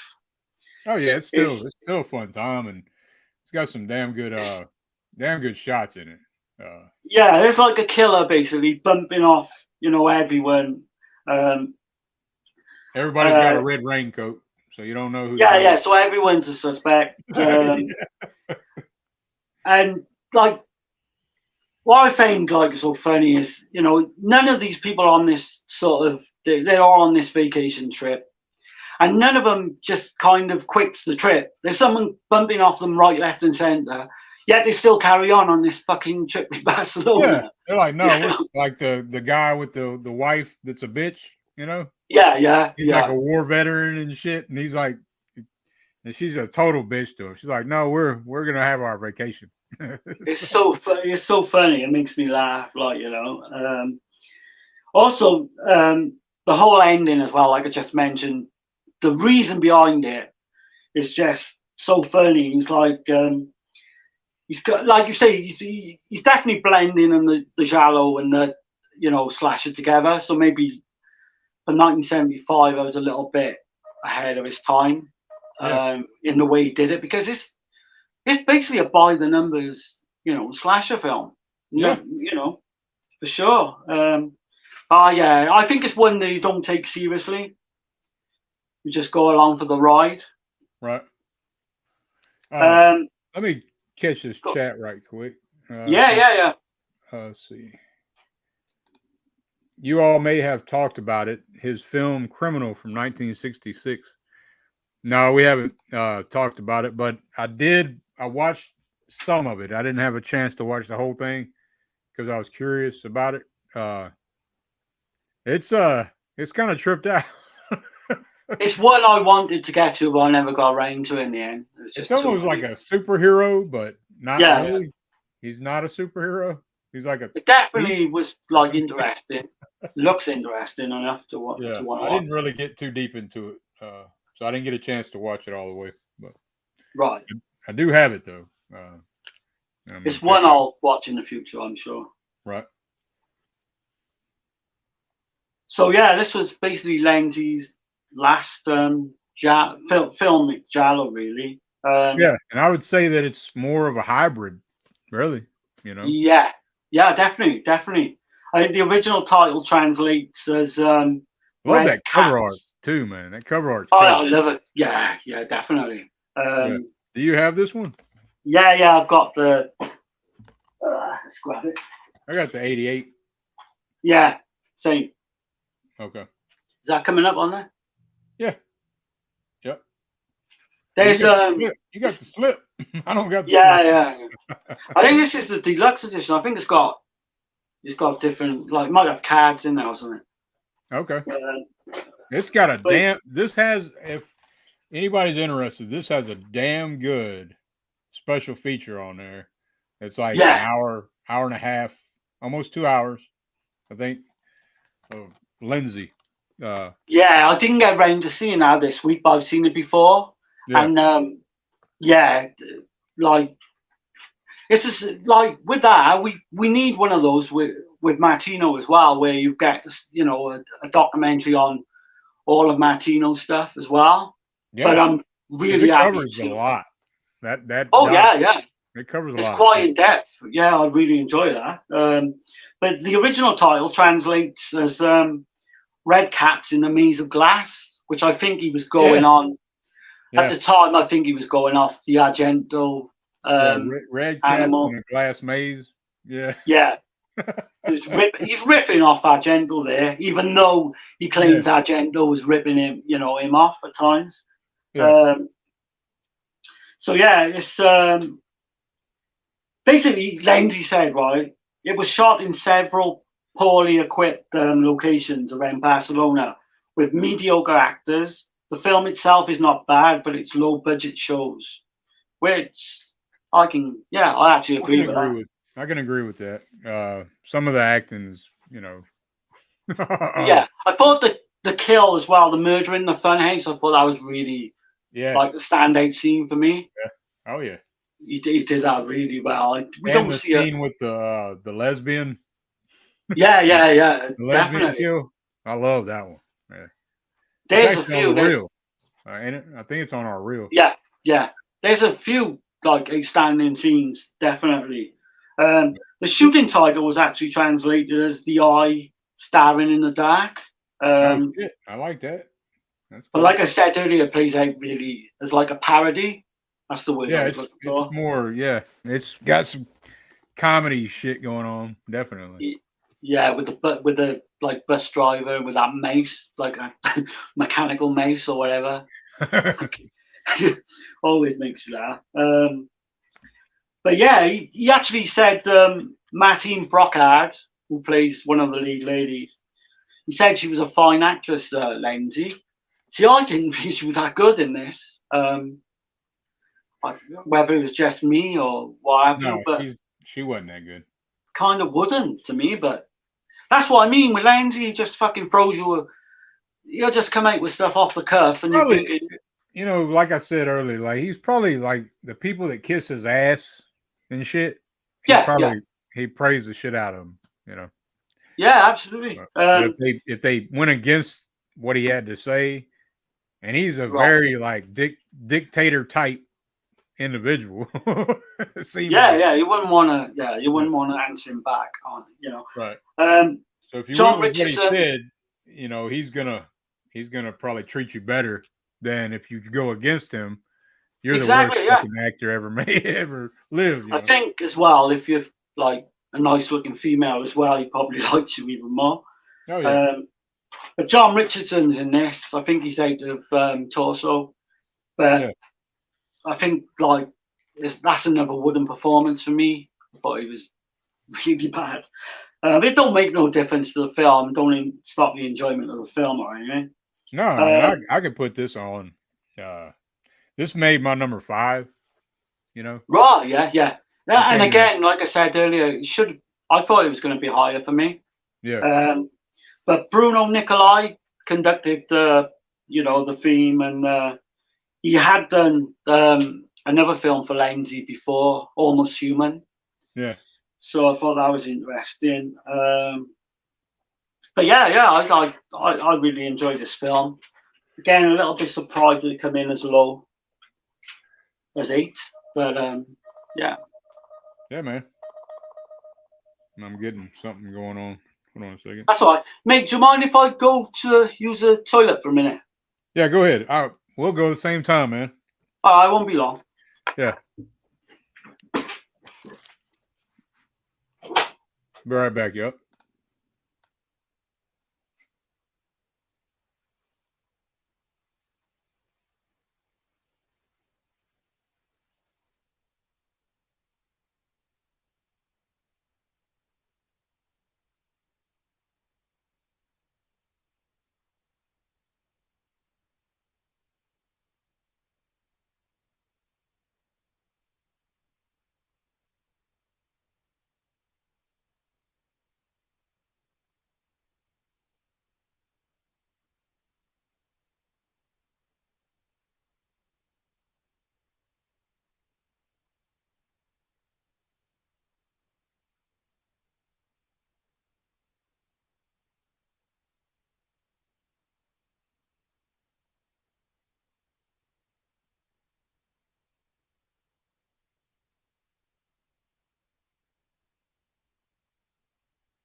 All right. Sorry about that. Hopefully I didn't lose nobody. Oh, I lost somebody. But anyway. Yeah, man. So we're at number. So, is it 7? Yeah, we've done 10, 9, and 8, right? Yeah, yeah. Okay. Yeah, man. So number 7, gonna be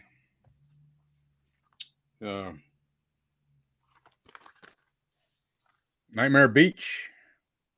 Oh, God, that's surprising me, actually. Yeah. Did this make your list? It did make my top 10, no. No? Okay. Yeah, No, Nightmare no. Beach, man. I had to do it, man. I don't know. This fucking movie is fucking so fun, man. You got John Saxon in this bitch. It says it's a mashup of genres. I think this is probably Lenzi's. It's what 1989. So like this is like his last good movie, in my opinion. I know it's not the greatest film, but I have fun with it. I always can put it on and have a good time with this movie. So a lot of times, when I'm doing these lists, I'm like, what's rewatchable? Because there's great films that I can only watch one time. Yeah, yeah. But I know that it's a great film, but I know I'm not going to revisit it. This movie, I could put this shit on probably at least once a year. You know. Yeah. But I get that, definitely. Yeah. so this made my number 7. It's got John Saxon as Stryker. It's got Michael Parks as Doc Willett, and he's been in a ton of shit. I can't think of highly recognizable face though if you see him. It's got Raleigh Valverde is Ronnie, and Reverend Bates is Lance Legault. And oh shit, I didn't even put the main actress down. What's her name? You got her name? The main actress? The ones I've got. Is this Sarah Buxton? Yeah, she was in Yeah. shit. I can't think of what the other damn. Anyway, That's so okay. Diablo, the leader of the biker gang, the Demons, is convicted of murder of a young woman and put to death in an electric chair. Beforehand, he claims that Chief Stryker framed him and swears he'll be back from beyond the grave to get his revenge. His body ends up missing, and murders start to happen. And like I just got through saying, this is a mashup of many genres, pure late 80s Italian cinema, you know. Yeah, for sure. Yeah. It's basically the look of the killer as well is like What Have You Done for Your Daughters? One of the early 70s. I think Night School from 1981, the American Giallo. Yeah. So the look of the killer was not really original, but it works. It definitely works for this film. I like this film a lot, but it didn't quite make my list. It's probably one that I actually put down a point, if I'm honest. Oh, really? Okay. Yeah. I didn't think it was ever going to make my top 10, but I didn't think I was going to I'd give it a 5 out of 10. It's definitely serviceable and watchable. Yeah. I give it a 6, probably. 6, yeah. It's like a slasher film intermixed with like wet t-shirt contests, endless like beach pranks. It's fun. It's definitely fun. You know, it's in Florida. Yeah. I don't know. It's just, you even got like a cheesy pop band as well in there. In terms of like that, if you just want to put on something for an hour and a half just to have fun too, then I would highly recommend it on that level. I did. Could do a lot of work. It just kind of goes to show you his range, you know, because he can make a real serious film, you know. Yeah. Like I say that because the war films that I've seen, they're real serious type shit going on. Right. But then you watch Nightmare Beach and you're like, how can this be the same damn director? You know? Oh God, yeah. Wasn't it actually like him directing this film was actually a sore subject at one point because then he tried to disown himself from the film. I read. I didn't see that. No. Like I said, I didn't go as deep because it's. I know you. I figured Nightmare Beach was going to make your top 10, but yeah, surprisingly, never. Yeah. I think Lenzi said for years he didn't shoot it and only give technical advice to it, which was definitely debunked in time. He said he was unhappy of how it turned out and was only happy to see Harry Kirkpatrick get the credit. But basically, he did do the film, but he's trying to disown it because he thought it was shit. That's what it comes down to. Well, you know who Harry Kirkpatrick is, don't you? Wasn't that an alias? That's him. No, that's actually him.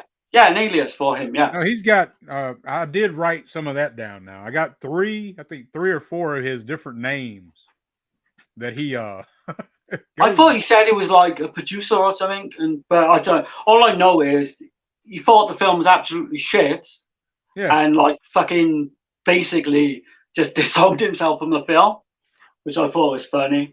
Yeah, I got it right here. He has films under different names: Hank Milestone, Bob Collins, Humphrey Humbert, from Lolita. Yeah. Did you know that? Oh, I didn't know that. No, not from Lolita. From Lolita. is Humphrey Humbert from the Stanley There's Kubrick. Yeah, I'll come on to a film later on that he yeah, put his name. His name was put under that name. I yeah. think So, actually it won't make my list, but Ghost House oh yeah, doesn't make my list. But his yeah. I name didn't come make. up as Humphrey Humbert, Oh yeah, I seen that. Yeah, and he was Humphrey pissed off about it. Humphrey Humbert, and so Hank Milestone, Bob Collins, Humphrey Humbert, and Harry Kirkpatrick are Yeah, his many yeah, aliases.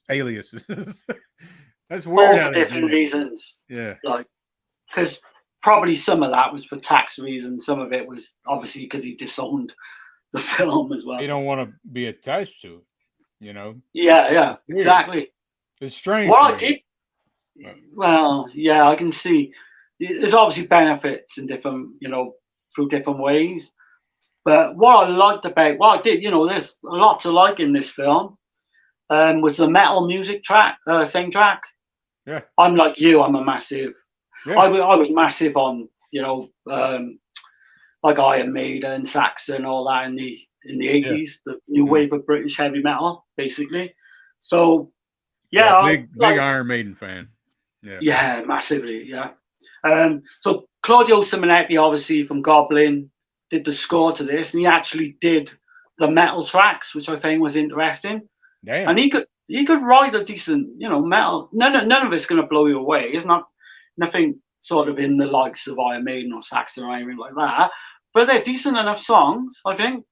Yeah. And it actually works because again, the way he always says that Argento ripped him off. Well, Argento was putting metal songs in films long before fucking Nightmare Beach, Right. So it's a two-way thing, going back and forth. But yeah, I thought the actual way the killer did his kills as well was unique, wasn't it? On the back man. of, like a You motorcycle. don't see that shit. You don't see that shit every No, day. you'll never see that shit. Anything like that again. I thought that was, it didn't make my top 10 again, but I certainly like a lot of parts of this, definitely. See what Gizmo said? He said, Nightmare Beach is so dumb and makes no sense, and it is so over the top American that you just have to love it. I don't disagree there. I can see that, yeah. Definitely. I thought the reveal of the killer as well was kind of cool. Again, no spoilers or nothing, but there was definitely a theme. I didn't predict it. I didn't predict it, no. And there's definitely a theme in all these, like, 70s Giallo. I know this is 80s, but the 70s Giallo has kind of this character as a killer. If you know what I mean. Every time, what I'm trying to say is every time. And he predates, he's the first one to do that too. Yeah, I'm trying to think. He was. Yeah. A lot of people think it's Fulci. I was going to say Don't Talk to a Duckling, but now you said that. Yeah, you're right, 100%. Right. And that's probably going to come up in a bit as well. Right. But yeah, I like Gizmo said, it's just a good cheesy time. Yeah, it's just some of the American hijinks is really funny. Right. Yeah, it cracks me up when I watch it. I can just put it on and turn my fucking brain off, kind of shit. Oh god, absolutely, yeah. It was filmed in location in Florida, if I remember rightly. Yeah.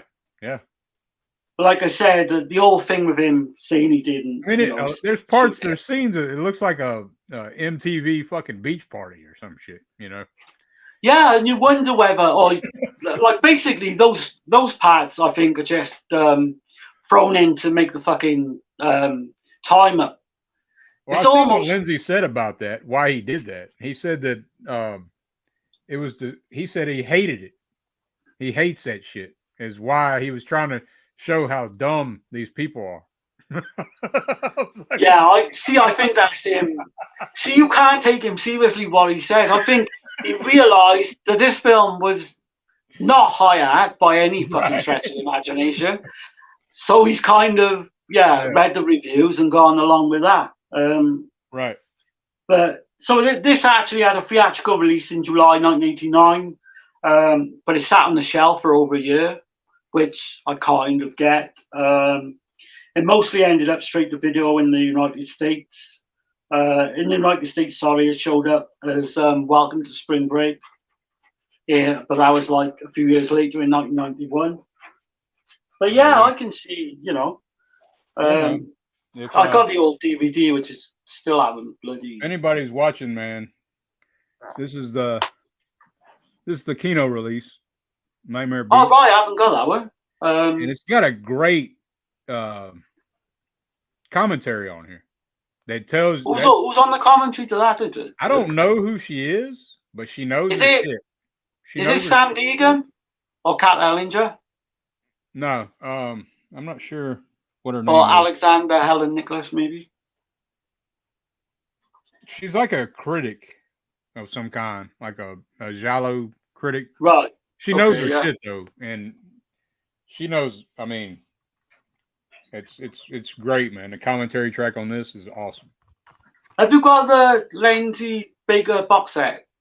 Yeah, I don't have it handy, but I got it. Yeah. That's basically what I got there. And it's Oh, kind of cool because it's got Welcome to Spring Break. is that's a '88 films or what? No, that's from the is this Seven box set? Or is Yeah. it? Was it 88 films or Seven? I'm not sure. Yeah, Severin just the I don't have the one with Nightmare Beach. I got the Kino. Oh right, sorry, I'm getting mixed up. Yeah, it is 88 films. Sorry. Okay. Yeah, I got the Kino sorry. release. Yeah. All these films kind of blend together to me sometime. But yeah, I'm gonna have to look into that Kino release then. Yeah, it's got a great commentary track, and this is not very expensive. That Kino sale's coming up pretty soon, so. Yeah, I'll have to get onto that with you because they don't ship to the United Kingdom, right. which is pain in the ass. They're like $10 in there, $10 a disc or something like that. Yeah, less There's than a that. few I want. Some of them are like $8. Bloody hell! So I know they got. You can get 4Ks for $14.99. That's crazy, man. Yeah. They got the Spiral Staircase that we mentioned earlier. I want to see because I think that's got like an audio track on it. I've got the old DVD, but I want to upgrade that one. Okay, cool. You got anything more to say on that film? Or? No, that's it. We're on Nightmare Beach. That's my number 7, man. So anybody hasn't seen it, check it out. Get it. I think you'll have a fun time with it if you like that type of shit. Yeah, just go in, I would say, with low expectations. Don't expect too much. It's John Saxon, though. I mean, we didn't mention John Saxon, did we? Yeah, John Saxon's he's a piece of shit in it, and but yeah, man, that's Nightmare Beach. Yeah, highly enjoyable for all the wrong reasons, really. But yeah. So where to are we now? My 7 was A Quiet Place to Kill, which we mentioned. Yeah. So I'll be on we already 6, went over that one. Okay. So 6, my number 6 is Rome Armed to the Teeth. What is it? Rome Armed to the Teeth, aka the Tough Ones. Okay, Tough Ones, yeah. From 1976. I just seen that one as well, man. I like it. I like that one. This one kind of blew me away, to be honest. Like Almost Human. Yeah. I wasn't expecting this to be as good as it was. So you got like basically a tough rule-bending cop pursues a maniacal trigger-happy hunchback, a one-handed bank robber, and their cronies in an effort to bring Rome's most powerful crime lord to justice. Basically this one's great. It's jam-packed, pretty much with action from start to finish. Yeah, never boring. What's his name? Thomas? Is it Thomas or Tomas? Thomas Millian, although I've said Millian. Thomas. Yeah, he's a great actor, by the way. Oh God, yeah. Anybody who's not seen any of his films, definitely check him out. He's in some new. Is your camera still on, Dirk? You still there? Do what? I think Dirk's gone. You can't see me?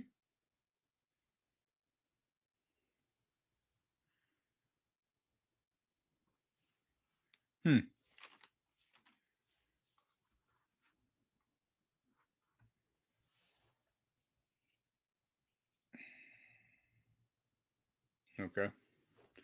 Yeah. Well, we'll see if I can get him back. But yeah, the tough ones is a good one, man. Let me see what's going on with Darren right quick. Sorry, y'all.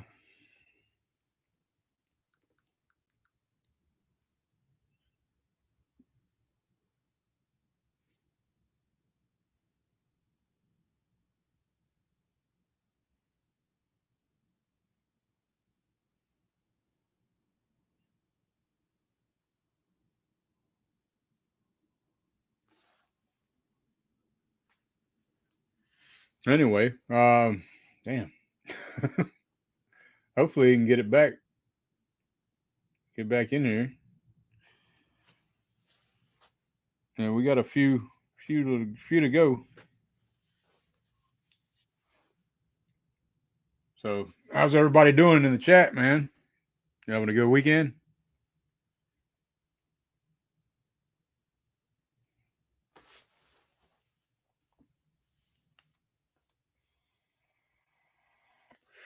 I guess I could play a damn intro or something till Darren gets back.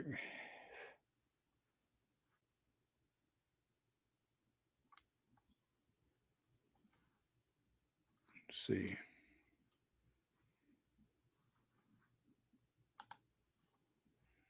I'll play this for just a minute. Hopefully, I don't lose nobody. We got a few people here.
We made it back.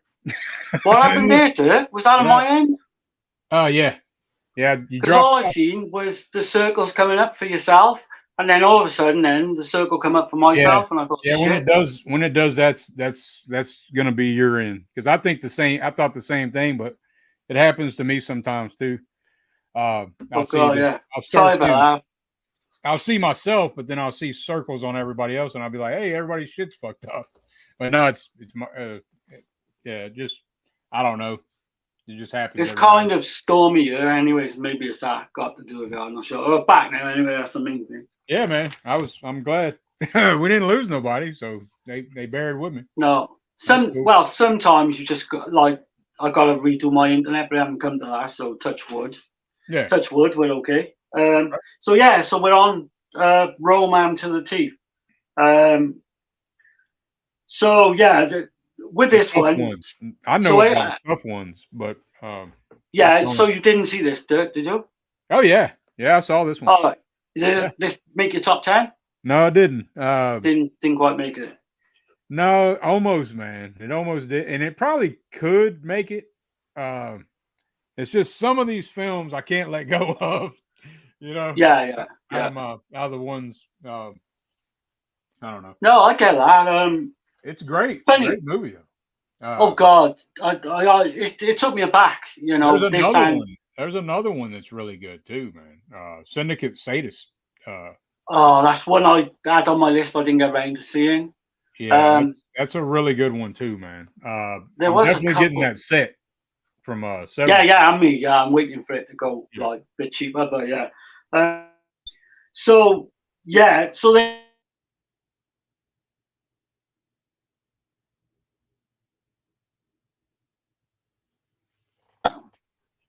I'm back. I thought it went Okay. then the internet again. Yeah. Okay. You Yeah, good? okay. Yeah, yeah. Again, you've got the little rain thing. I'm not technically minded, but so yeah, where was I? So we got this girl, this young girl who's kidnapped and threatened, you know, with like a car crusher. That is like fantastic. Do you notice that in Lenzi's films? He actually he uses like they call it like a car graveyard. He uses that a lot in his films. What is it? Like a car graveyard where they Oh yeah, smash up yeah, all his car. yeah. It's in He it quite a seems bit. to. Yeah, I've only seen 4 of his films. I think at least like 3 of them had that in. But it's quite I good. think Yeah. that's popular in Italian film in general because I seen that same shit in Werewolf Woman. I just watched that movie not Right. long, and it's in there too. Have you seen that movie? I've not, but I've always said like one of my mates in school seen it when we were like 10, and he always told me there's one I've never got round to, but I will definitely. You'll love that Um, one. I have a but feeling. there's a fucking scene in this, man, that Yeah. is fucking brutal. Oh, it is, man. You It's got the gang rape.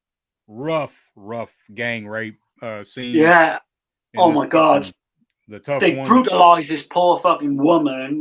Yeah, beat the She's shit out of her basically boyfriend, and her boyfriend actually, he tries his damnedest, but yeah. they fuck him up, throw him in the trunk and shit.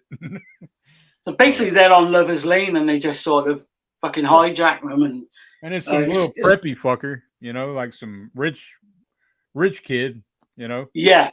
Which I've seen him in other films, but I can't think of offhand. But Yeah, they actually come back and grab like a fucking tree branch yeah. to basically fucking rape her again. Hey, he says, "How about a big wooden dildo?" And he pulls this big old fucking log looking thing out, and I was like, Fuck "God, me, man. damn." I was like, even I was fucking wincing at that.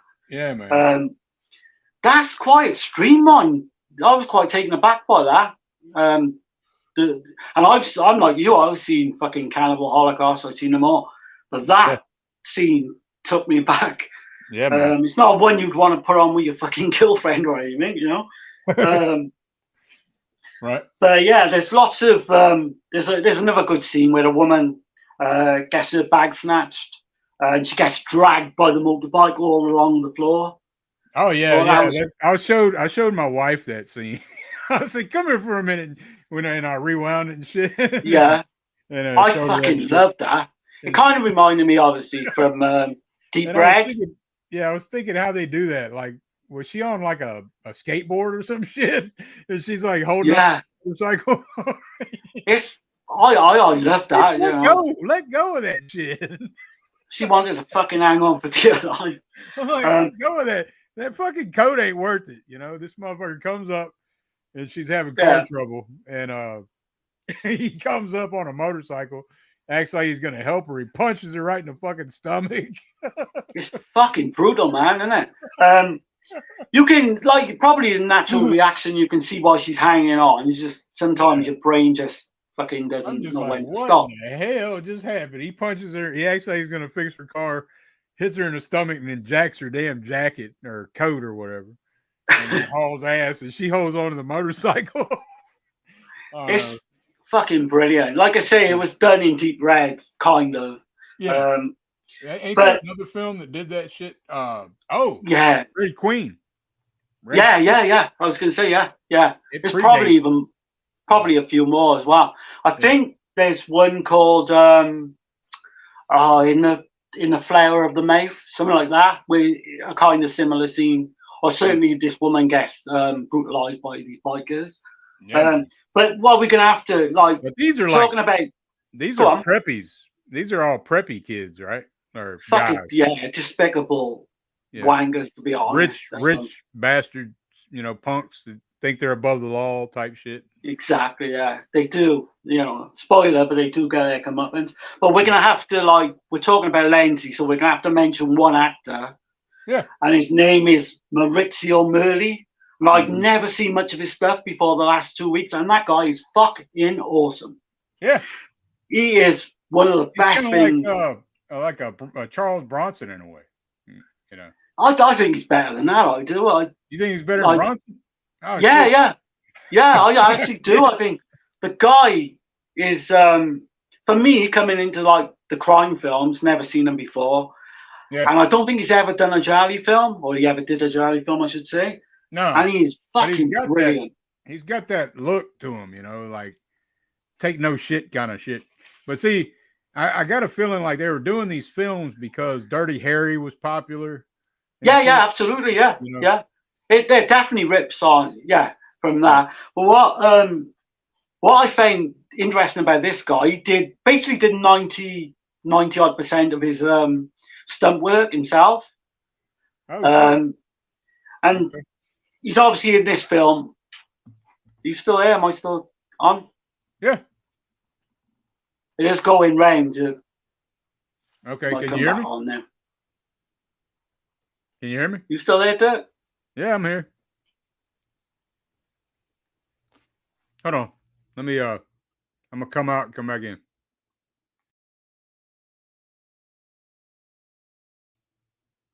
Okay. Good? No? Shit.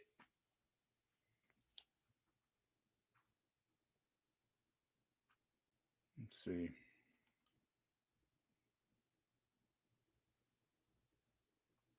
Let's see. I'm going to send the link again.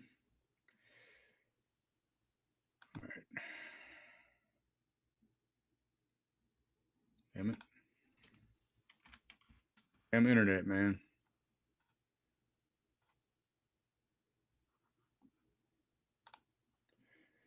Okay, I'm going to read some of these comments. Let's see.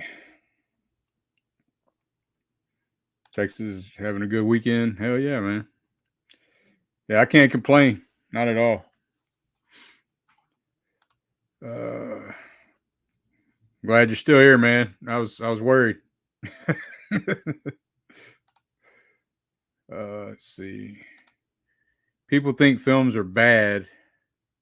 It really started with Grand Guignol, 1897 to 62. Theater play, bloody fake blood, and fake kills gruesome.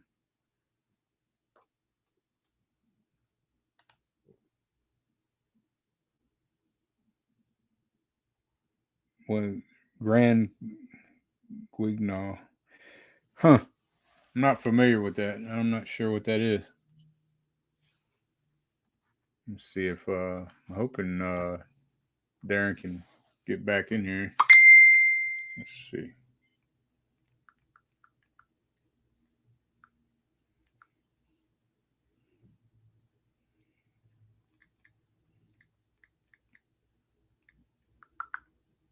Okay. Well, Darren said he'll be back in a minute. He's got a reboot. But yeah, man. So far so good, I guess. And this is our first episode of An Hour to Kill. I know we've been 2 hours on here, but okay, Grand Guignol is French. Cool, man. Yeah, I'm not familiar. I'm gonna check that out. What theater play gruesome as hell. Cool. Yeah, I'm always up to check out something different, man.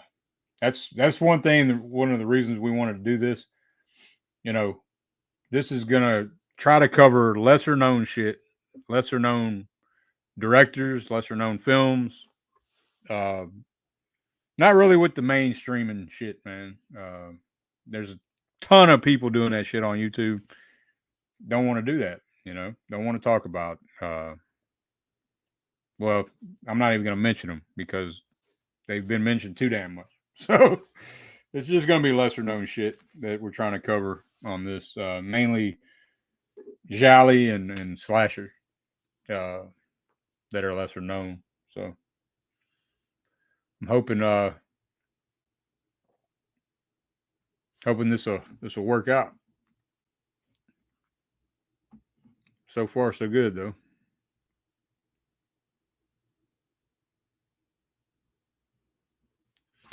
See if I can get Darren back. Hopefully he can pop back in here. Let's see. This is number 7. Where the hell we at? We're already at number 6, man. And I'm gonna. This was a first time watch on my number 6, and I have the movie coming, and I'm kind of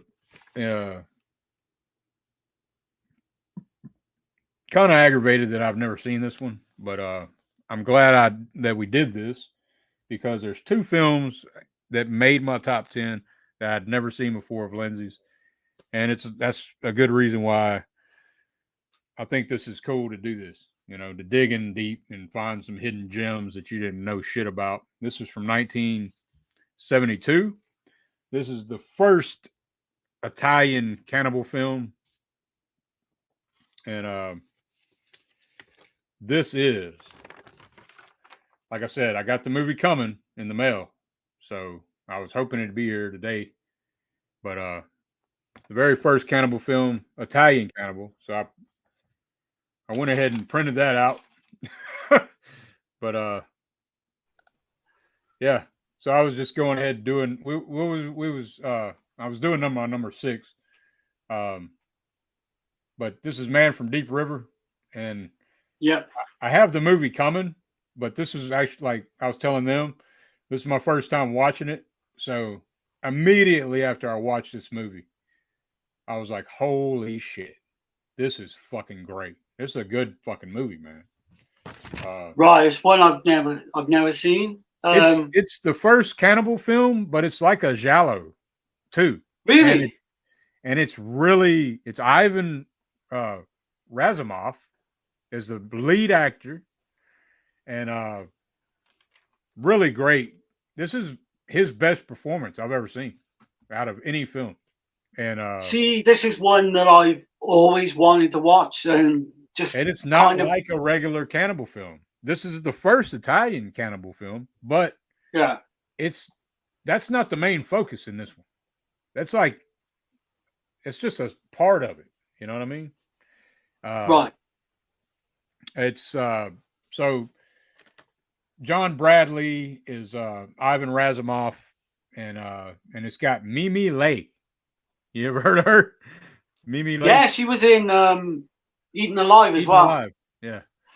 And so she's so while on assignment, John Bradley, a photographer, is captured while exploring Thailand and Burma by a tribe. And the chief's daughter takes a liking to him, and he has to prove himself. This is considered the first Italian cannibal film. It does have scenes of violence, animal death, rape, and cannibalism scenes, but not the main focus in this one. Also, the tribe that captures him is at war with the cannibal tribe. So it's like, right, okay. It's a different take in that sense. So scenes in this film were taken from genuine rituals and explained by someone who has spent years with Burmese tribes. And this film touches on the long history of third world colonization of the exploitation of savage tribes. This is from Lenzi's words, is what he was saying. Basically, what he was trying to convey in this movie is, you look at it like the tribe, these cannibals are being, fucked up to the white man or whatever, but really he's saying that they're just going to their primal instincts of how they were treated. you know. So Right, yeah. but man, this is a damn good movie. Highly recommend. This is my number 6. I wish I would have had the physical, but I went ahead and printed that shit out just so I'd have some kind of Nice. But yeah, it kind of goes. I mean, they do some shit to him, and then he's kind of accepted into the tribe. I'm not going to ruin the movie, spoil it or nothing, but So Razumov is actually plays the good guy, does he? And not the, no, he's bad not a guy, piece of shit or nothing. He's not a piece of shit. They just don't know what they've never seen nobody like him before. Right. So, I've heard this is kind like Lenzi was pissed off with obviously Diodato got given the granddaddy of the cannibal genre title basically for Cannibal Holocaust, which to me is a masterpiece. But Lenzi was really took umbrage with that, really fucking hated that fact. Well, this is because this was first, like you say, this was his the first one. Yep. So I think he was a little bit underdone there, Lenzi. I think he was right. This is actually like a movie, though. You know what I mean? Like it's not just to have gore and shit like that. You know what I mean? It's a part of it, but it's not the main focus. I mean, would you say this is better than Martino's first cannibal film, Maintenance of Cannibal God, which I've never seen? But what would you say this is a similar thing? I think this is better than Mountain of the Cannibal God. Yeah. Right. Okay. Yeah. Obviously, you wouldn't put this as high as like Cannibal Holocaust. No. What about Ferox? Is that I don't want to go. No, it's not going to be Ferox either. But it's a really good story to it.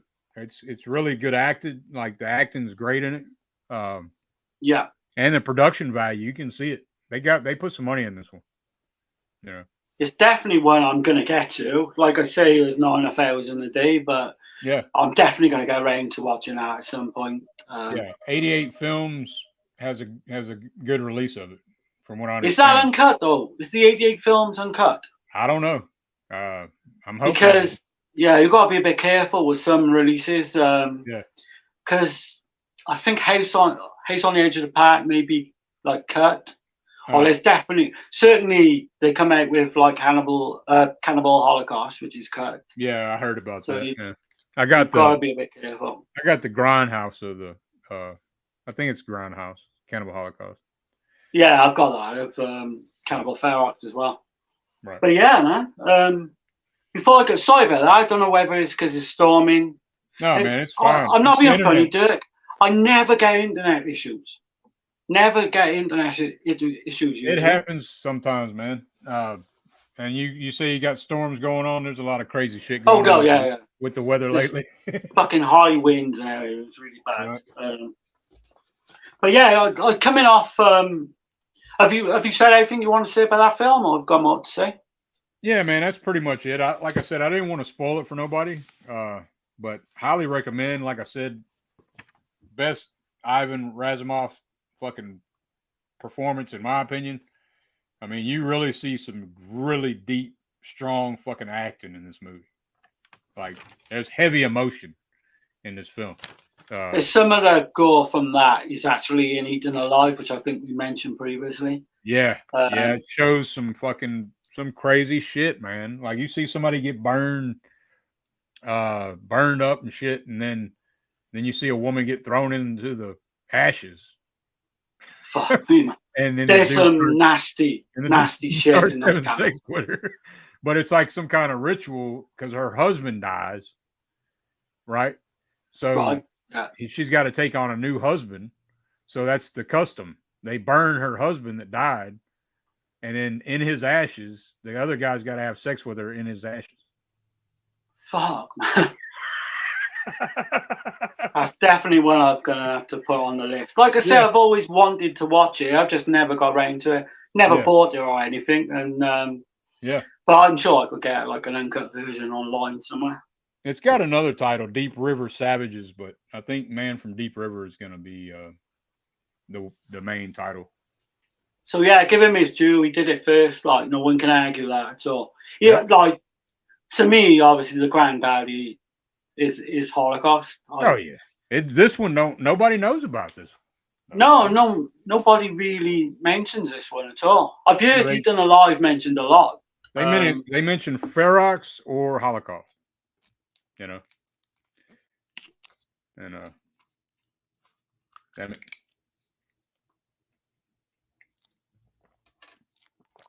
Still there? Yeah, still there. It keeps going funny. I did reset the internet, so hopefully it holds out.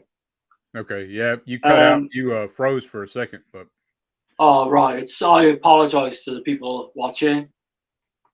It's just one of those things. Like I say, usually I'm fine with the internet.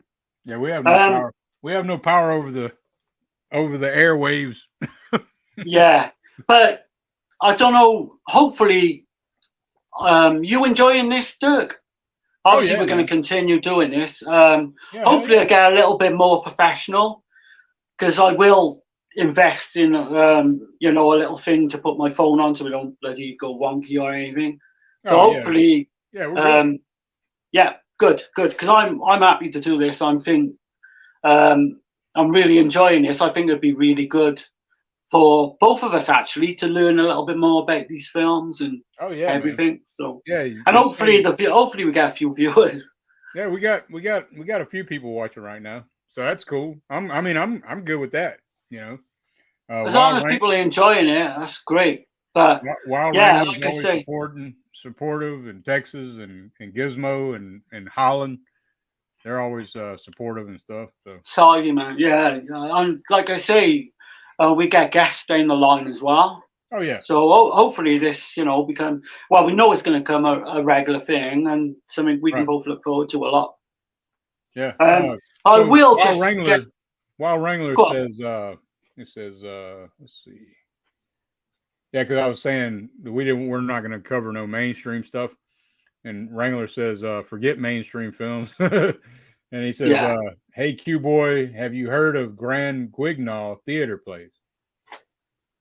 Yes, is that that was a movement back in like early 1900s where they he was saying they basically did it tantamount to like they basically did magical tricks on stage to where people thought they were getting their arms cut off, their legs cut off. Yeah, that's what he was saying.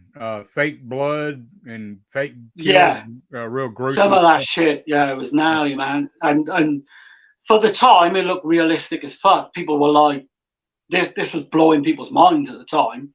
I think it originated in France. That's what he said. French. Yeah, it was French. Yeah. But he says Grand Guignol means a short drama, stress and horror, and sensationalism. Dirk. Okay, cool. Yeah, awesome, man. Yeah. And Wrangler's saying do more. He wants us to do more. So good. Yeah, as long as I always, like I was saying to you as well, with the Eurocult podcast we do on their Patreon, that if we get 2 or 3 regular people will watch, and I'm happy with that, Yeah. I'm happy with that.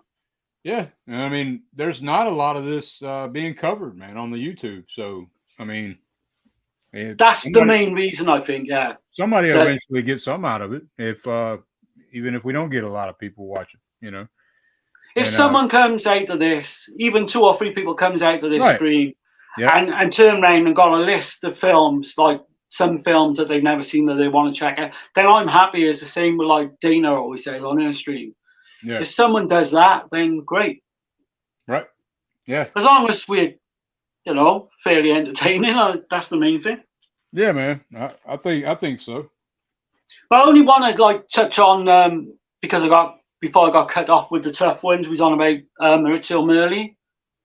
Okay. Did you realise, right, that him and Thomas Milian just did not get on? Oh, they didn't get along? No. During one of their films, they ended up fighting. There was like a fight scene at the end, and it actually got real, to where they were literally fighting each other. But the strange thing about it was Lenzi actually recast them again in another film, but they would not do a scene together. So he's actually put a body double in, if you know what I mean. Oh damn! I didn't know Yeah, they didn't get so along like that. yeah, they didn't They're get very along at all. strong. They're both strong personalities though. Yeah, exactly. They clash basically, They're and like I thought they're both alpha probably. alpha males. Yeah, big time. So I thought that was really funny, to be honest. But yeah. So where to are we now? We up to my number 5? Are we or Number 6, right? my number 6? Is there? No, Yep. my number 6 was Roman to the Teeth, which we've done. Oh, okay. So I did my number 6. Yeah. So we're at your number 5. So we're at my number 5, yeah, which is 7 Bloodstained Orchids. Oh Let me shit. get the. Yeah. Which I'm not being funny. I thought this was going to be higher. Yeah, man. I Because thought this one would have been higher. this is gonna be my number 3. Oh, right. So it's kind of working out. Yeah. This is my number 3. I've always liked this film. Trying to see if I got. Yeah. And in my opinion, I feel like this is Lenzi's strongest giallo. Okay. In my opinion, but I actually thought that for a long time as well. because look, Is a that lot of the? things come. We was talking about this a minute ago, right? So he introduced the. If I'm not going to spoil it. Anybody who's seen it is going to know what I'm saying. But he introduced the trope that we see in so many gialli of this killer that's in this film. Yeah. And it came. The reason I say because a lot of people think it's Fulci, but it's not. It's actually Lenzi because this was made, I think, 6 months before Don't Torture. So without giving spoilers, there's definitely a connection. I will say for sure. That's the '88 film. Was that the one you just showed? yeah, I don't have the slip, of course. Oh, But, it's only cardboard. yeah, it'll play without the slip. There's a lot of people who say it won't, but I think these look killer without the slip too. Absolutely. I want the slip, but what are you like I say, I'm not one of these ones that bothers like with slip. It's nice to get them, but yeah, the main thing's that damn disc, right? exactly the film, really. Well, I do. I'm a big extras. I do like the extras. Right. So so this film then, so we got a woman, a survivor of a failed murder attempt by a so-called half-moon killer, and the husband tried to find a connection between herself, 6 other women, and the killer. A little bit surprised. I thought this might be a little bit higher on my list, maybe a top 3 at one stage. Mm-hmm. But I still take nothing away from it. This is a top-class giallo, I would say. Right bang in 1972, where these films were as popular as they could ever be. So this is probably the only Lenzo giallo that I would say is very Argento-like, even though he'd probably fucking crucify me for saying that if he was alive. Yeah. It's like it's really like a slick, well-made film. One that I think finally people are starting to get its just rewards. People are starting to mention it a lot more. Oh yeah. Because there was a time when people, obviously for reasons before Blu-ray and all that, but this was quite hard to get hold of again. The DVD was possibly out of print at one stage. But this is solid. I think this is a solid entry in the giallo canon, to be honest. Yeah, definitely, man. What's her name? Marina Malfetti, right? Is that how you say it? Marina Malfetti. I think she's great, man. She's got a very small role in this, but you see her in films like Red Queen, Kill 7 Times. Yeah. All the Colors of the Dark. Those are 3 that I know her in. Oh god, yeah, and she did. I can't say off the top of my head, but she did a lot more as well. Oh yeah, she's definitely great every time I see her, man. And another actress mine in this that I really like is Rosella Falk. Okay. She did a few. She did. Do you like the Uchi Gia? Is that? Yeah. The lead lady. I haven't seen her in anything else except this. I was going to say I don't think I've ever seen her in anything. But yeah, And she I'll definitely tell you something that Lenzi said about Antonio Sabato. right. He said he was mediocre. He said he wasn't that great of an actor, and he says he tried seducing all the actresses, and thought he was some kind of Hollywood, thought he was some kind of big playboy, but he never Yeah, scored. But he never scored. really. I've That's read what that. Lindsay said about him. He said he just he said he was a good actor, but he didn't like him because he was always trying to seduce all the actresses, and he thought he was some kind of big playboy, you know. But Right. he, He's but made it, a few Eurocrime films as well. yeah, Because I watched a documentary a few nights ago. I've seen it before called Eurocrime. It's like a 2 hour documentary all on those films, and he turns up in it quite like prominently, and he looks totally different to what he did in those days as well. right, But yeah, so Lenzi didn't sort of hold back, on the violence in this. There's yeah, a no, great, there's a great like drowning death. oh yeah, Um, I seen an interview with that the first prostitute or whatever. yeah, yeah, She's up in age yeah. now, you know, like Oh god, yeah, yeah. yeah, And there's like a power drill death, which has got to be seen to be believed. yeah, Um, the but Black didn't and Decker. De Palma, you nicked that for body double. He Mm, definitely pinched that for body double, but yeah, apparently De Palma, I've said this on Dana's streams. De Palma's basically says he's never seen a giallo in his life, which is bullshit. yeah, Um, I've always said like De Palma and Argento have always ripped off each other at times. Um, yeah, but yeah, so there's that. I think it's really well paced. There's no real flat sort of spots. It's like evenly paced throughout the film.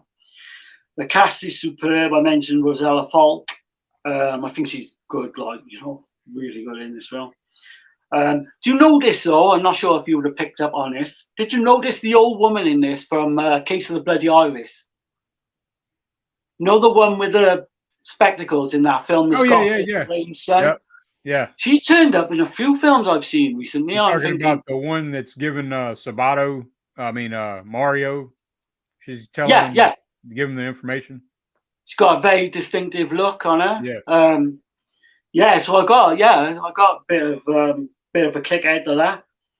And again, we said I think this would make a good double feature with Don't Torture a Duckling for obvious reasons. I won't say too much. yeah, yep, But I've got a few things. So Lenzi said there's, elements of Dario Argento, mainly a black glove killer, but it's justified being like dressed in black. Basically, I won't give away because he yeah. did actually give a spoiler, which I Oh wrote yeah, he down, so I did. won't say. He did, but it's after you watch the feature, and so yeah, man. He said yeah. I can't Yeah, say yeah, too much. Don't want to say too yeah, much. yeah. I was gonna say it, but then I held back. But the Malfatti that we just mentioned, the kill with the paint was like a forerunner to the lopped off arm in Tenebrae. Did you notice that? What is it? Do you know it? It's like a forerunner to the lopped off arm in Tenebrae. Oh shit! No, I didn't notice it. Yeah, go back and watch that with Okay. spraying blood. Yeah. So yeah, like Lenzi said as well, the film was bogged down a little bit too much by too many police investigating scenes, which I don't think so. But No, you and know, it's more. This is more of a mystery type. This is more mystery giallo. You know, yeah, this I is. would say. I'd say more along the lines of if you want to get a film as close to this, I'd say Bloodstained Butterfly, maybe. yeah, that's one. I think it's a little bit. It might not be the same in storyline, but I think it's very similar to like in terms of look and everything. Spasmo, it's Mm. kind of got that same sort of look. I like the whole Um, half moon maniac killer angle, though. You know, oh yeah, yeah. I mean, what was I this? like 1972. the killer to have a calling card. I don't know. It's something to that. You know. I think that the lead man mind is kind of not great. Is he that Antonio Sabato? Yeah. No. I think they could have done with someone with a bit more charisma. Right.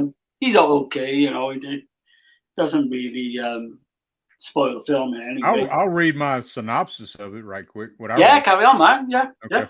Okay. Julia and her husband Mario are trying to figure out who tried who tried to kill her and how the victims are connected to her specifically. The killer leaves a half moon pendant with every kill. I feel like this is well written and fleshed out. Great suspense. Probably is Lenzi's best giallo, in my opinion. Right. So But actually saying that, I've got Knife of I've got a couple higher, but okay, it's definitely up there. It's definitely one of his best for me. yeah, But I totally get you where you say it's his best Giallo. yeah. It's probably more. It's more Argento like Giallo, like I said earlier. I mean, I love Uh, the shots with the black glove killer. I mean, the shit just looks. It's done really well, man. I don't know how to explain. You know, you just have to see the shit. See what I'm talking about? But yeah, again, highly recommended. I think it's the production values is brilliant. I think it was it was I could just imagine basically too when this came out. See, I always try to think like when this came out, right? yeah, yeah. This wasn't done before. No, no. So yeah, so That's you're what. thinking 1972. Yeah. I So can I'm see thinking. why people would say it's a little bit like Argento like. I can see that, but I don't think it's a hindrance at all. Yeah. Um, and it's probably Lenzi's most, you know, with a black glove killer like type of film, you Yeah. know, But like because what I I'm know saying Knife is, of Ice has got a little bit of that, but not, you know. yeah. What I'm getting And at is then, like because you see this type of shit happening on so many movies now. You know, yeah, where it's easy, but this was the first to do that. So yeah, absolutely. This was actually like basically an adaptation of Cornell Woolrich's Rendezvous in Black, like a book. yeah. Got Riz Ortolani same track. The guy who did the theme to Cannibal Holocaust. Right. Uh, but it borrows a little bit from So Sweet, So Perverse. Uh-huh. And apparently it borrows a few musical cues from Lucio Fulci's Perversion Story as well, Hmm. which I need to go back and, watch. But yeah, Malfati's murder is quite memorable. You know, you got a naked breast basically covered in like red, sort of black paint Yeah. spilling from the cans of the shelf above. That's why I mentioned the kind of tenebrae thing. So yeah, I think that was like very much a memorable scene. This film was actually produced as like an Edgar Wallace krimi because Yeah. it had like a West Germany Italy co-production. Yeah. I did see that. I've seen that. So that was interesting. And the last thing I got is Lenzi did like Erska Glass. I don't know how you pronounced it better than me earlier. He said she's very, photogenic and was a very capable actress, which I was surprised because he doesn't usually give, any praise to anyone really. But Are you so that's talking yeah. about Marina Malfatti? No, the other one, Oh, Erska I Glass. see. Yes. Yeah, yeah. Yeah. It's hard to. I mean, it's hard It's to. hard to keep up with them all, Yeah. That's a hard to. That's a hard name. I've never even heard it said. So. Uh, but yeah, that's the only film I've seen her in. But I thought she did really good. Yeah, yeah, definitely, definitely. I think she may have done a krimi or something, but I've never seen her. Okay. So yeah, yeah. So we up to your number 4, maybe? Yeah. We're at my number 4. I think so. Yeah. Check your list. Is it? Well, Yeah. you've done 5? Have you already? Yeah. Yeah. Yeah. Yeah. Because my number 5 was Eyeball, and we covered Right. Yeah. that. So my number 4 again, man. Like it's silly shit going on. Crazy as hell, but it's gonna be Nightmare City. Right. Okay. So Yep. and That's quite high actually.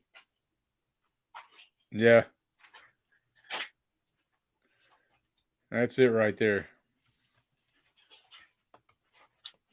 Yeah, this film. I didn't see it coming either, man. But it's like I said, man. It's rewatchability. So this one I can put on and have a fun time. There's no, I mean, the pacing's fucking great. I'm fucking laughing my ass off most of the time. And I don't think it's supposed to be that way. I think it's supposed to be more serious, right? I mean, Yeah. I think, definitely. I think, unintentional comedy. unintentional. I think he went out and tried to make a serious zombie or Yeah, infected movie. That was a yeah, big and he'll point. tell you it's not a zombie. He says, they're not zombies. Exactly. Yeah. He So would argue that with everyone. right. So this predates. This is 1980. The nightmare becomes reality. And yeah. so a radiation exposed plane lands, and knife wielding, gun toting, contaminated men go on a rampage. This is pure retarded fun. Not to be taken serious, it brings the gore in 1980. These zombies are quick, smart, and hungry as hell. Lenzi says this isn't a zombie film. He said they are men contaminated by the radiation, but they need blood. Right. Originally, it was going to be a zombie film, but he decided to change the script. Robert Rodriguez gave a huge nod to this with Planet Terror. Yeah, definitely. Yeah, it's again, I know it's not the top tier best shit he's got, but to me it is. It's my personal number 4 right now anyway. And I can have a blast with this shit anytime. It's got Hugo Stiglitz. Is that how you say it? Yeah, that's as good. Yeah. Maria, he's like a Mexican actor. He's playing Dean Miller. You got Laura Trotter playing Dr. Anna Miller, and then you got Maria Rosario Amaggio playing Sheila. But yeah, man, I have a great time with Nightmare City. See, I think this one, right, is like a lot of people hate to say him, but it's so bad it's good. Yeah. I have got a Blu-ray, but I haven't got it at hand at the moment. Okay. This didn't make your 10 then? No. Damn. And I thought it would. Going into there's been several that we've been different on, so that's good. Yeah, going into a couple of weeks ago, this would have been my top 10. But I had to pull it for a couple of films. That's why I told you though, even though I've seen a lot of this new stuff and I liked it, I still couldn't let go of some of this other stuff, But. Right, yeah. I do like it. I like it a lot. I think I'd give it a 7 out of 10. Yeah. But this is a complete, so it's just a blatant, unashamed rip-off of Dawn of the Dead. But I think it's better than Dawn of the Dead. But in his defense, even though he says it's not zombies, these are the first fast zombies. Yeah, absolutely, yeah. And again, maybe he doesn't get the credit. Never gets recognized for that. Yeah. He always had a little bit of a chip on his shoulder, about that, and obviously the cannibal genre, which he did, do the first. But yeah, there's just so much in this film. From the off, when you get them coming out of that plane, and it's so fucking off the wall, batshit crazy. These fuckers, they can load guns. Me up every time, man. You don't expect it, do you? Yeah. As soon as that first son of a bitch comes off that plane, and he's got his arm behind his back. Yeah. It just comes totally unexpected, and it's so funny as well. These zombies, they even fucking drink, water. They load fucking guns. It's crazy, man. And the scene when they go into that damn that TV channel station or whatever. Yeah. That's brilliant. Yeah. That reminds me a little bit of Fulci's Murder Rock, where you've got the dancing. Yeah, it does remind me of Murder Rock for sure. Yeah. But again, there's so much to say about this film. There's that guy who's like, he's got to be like pushing 70, and he's getting it on with his stunning girlfriend who's Yeah, man. got to be like 20, 22, 23. She's in another film I seen her in, because I didn't think I'd seen her in anything else. I seen her in another one of Lenzi's films. Yeah, one of the crime films, I think. Called The Manhunt with yeah, Henry Silva. Yeah. I've read about it. I haven't seen it, but I've read about it. That's a high rec, man. That is like, it's very similar to Death Wish. Right. Did that make your list or not? No, it didn't. No. It didn't. That's one I need to see at some point. But it's in that same vein of the other crime films he's made, because Henry Silva's the lead actor, and he does a fucking great job. Oh, he's brilliant. Yeah. He's like, again, if you get that Eurocrime documentary, check it out, because Henry Silva's in it and he does quite a bit, like interviews and stuff. Yeah. He was great. But so yeah, that made me laugh when he's shagging this fucking girlfriend who's like a third of his age, basically. Right. I'm like, what the hell's going on here? Shit. But they do that in all these giallos as well, don't they? You know, you always get this guy about 60 and he's always shagging some young, beautiful looking woman. Yeah, it looks like it could be his daughter, you know? Yeah. I was thinking, I would have liked to have seen her actually in a few more gialli, because I don't think she ever did one, or not the one that I can, remember. But you've got Hugo Stilts. Yeah, I'm going to definitely check that out. But no, she ain't in The Manhunt. It's one. Is she in one I've seen? I think she's in. It's in one with the. Is it Violent? No, it's in the Tough Ones. Yeah, Roman to the Teeth. Yeah. Yep. It's confusing, I know, because they've got two different titles. But yeah. And I'd love to have seen her, like I say, the car scene, the car graveyard scene. That's right. Yeah. That's her. Yeah, we didn't get around to that, but did we? Yeah, I think we might have briefly mentioned that. But that's a killer scene. That is. Yeah, man. But in this as well, you got like, it's just fucking crazy from start to finish. You've got like fire stunts. It's just he's just thrown everything all together in this, hasn't he? Yeah, you've got a little bit of everything, man. Did you notice as well that he gives there's a little bit of a nod to eyeball when the woman gets her, like, basically gets her eyeball plucked out. Yeah, he's definitely having fun there. That's a homage, I think, to eyeball. Yeah, man. But yeah, there's fucking loads to love in this film, man. And that scene as well towards the end in the amusement park is absolutely gold. I think that's one of the best sort of end sequences you can get, which is never really done. And then when the guy wakes up, you know. Oh yeah, and then without spoiling it, it's certainly, I can't remember that ending being done before this. I've seen it done since, but I can't remember it before. So this actually, I was reading up. Just before this, Lenzi was working on a remake for The Invisible Man, but it fell through right before, so he took on this film. Like I think you said, he was adamant it wasn't a zombie film, but a contaminated film. Yeah, contaminated. And it's very similar to like maybe The Crazies, Romero, in that respect. They said they were like vampires because they needed blood or whatever. Yeah. And then you see it big in Planet Terror from Rodriguez. I've only ever seen that film once. I like it. I'm a massive fan of Death Proof a little bit more.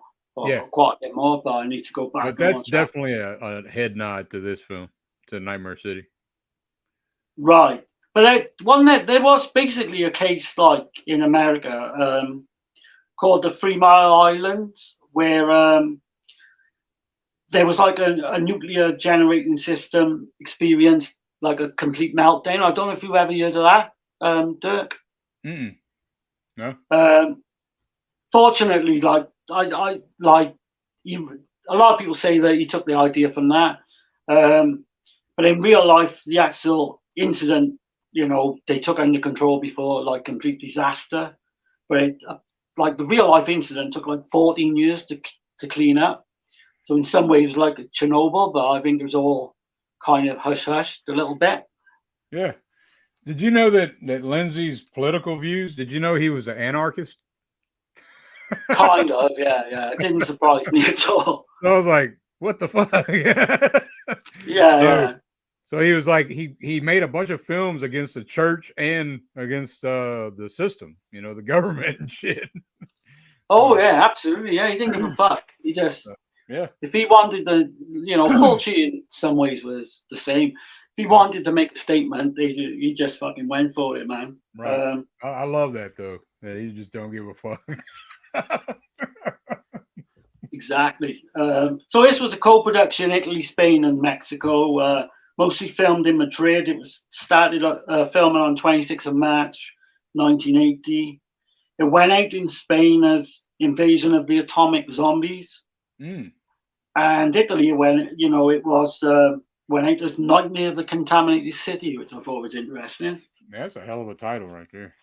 Yeah, Nightmare City is much better. Yeah, But they that always Hugo get cooler Stilts line titles. was. Seem like than Oh yeah, absolutely. But like, always a plain Jane shit with American titles. Like, what the fuck? yeah, some of the translated stuff, like Yeah. sometimes it's actually better to be honest. But Yeah. Hugo Stilts was actually forced on Lenzi. He didn't really want him. He wanted Fabio Testi instead, or Franco Nero. Oh. But for some reason he couldn't get them, and so he settled. I think it was because it was like a Mexican co-produced. They told him that they had to put Hugo Stilts in there as well. So that's why that became, because even though he kind of worked for the film, he's not the best actor in the world. I don't know what No, you he's think. not. But it cracks me up, man.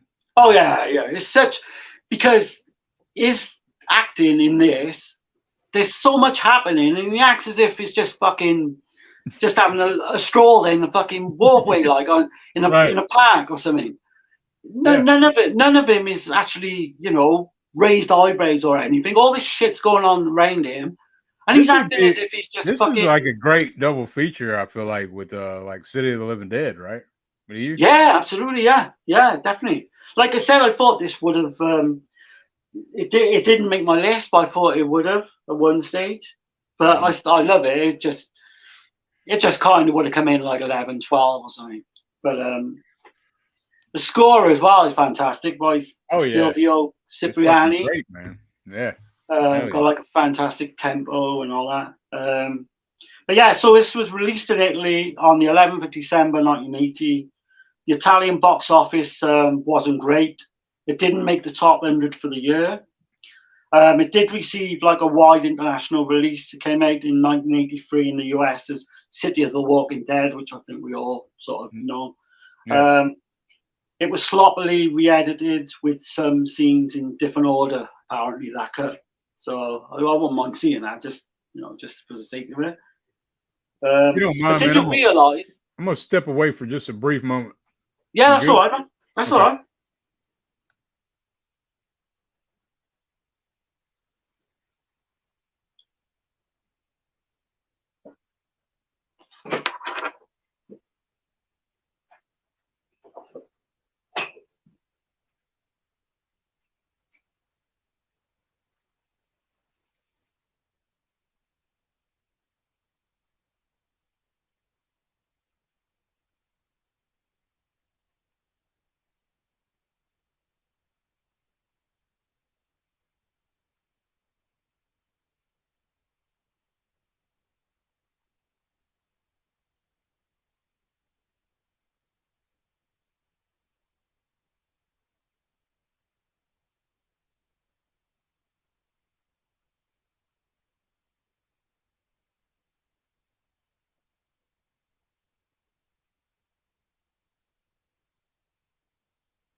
Yeah, man. Sorry.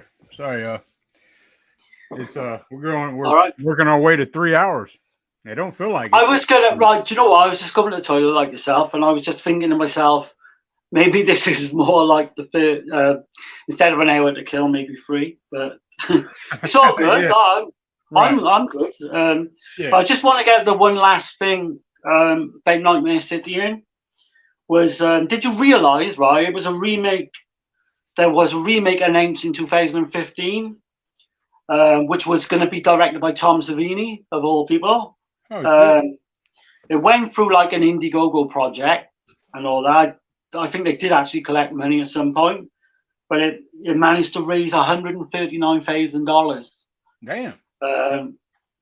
But apart, like Indiegogo actually went bust in that year, 2015.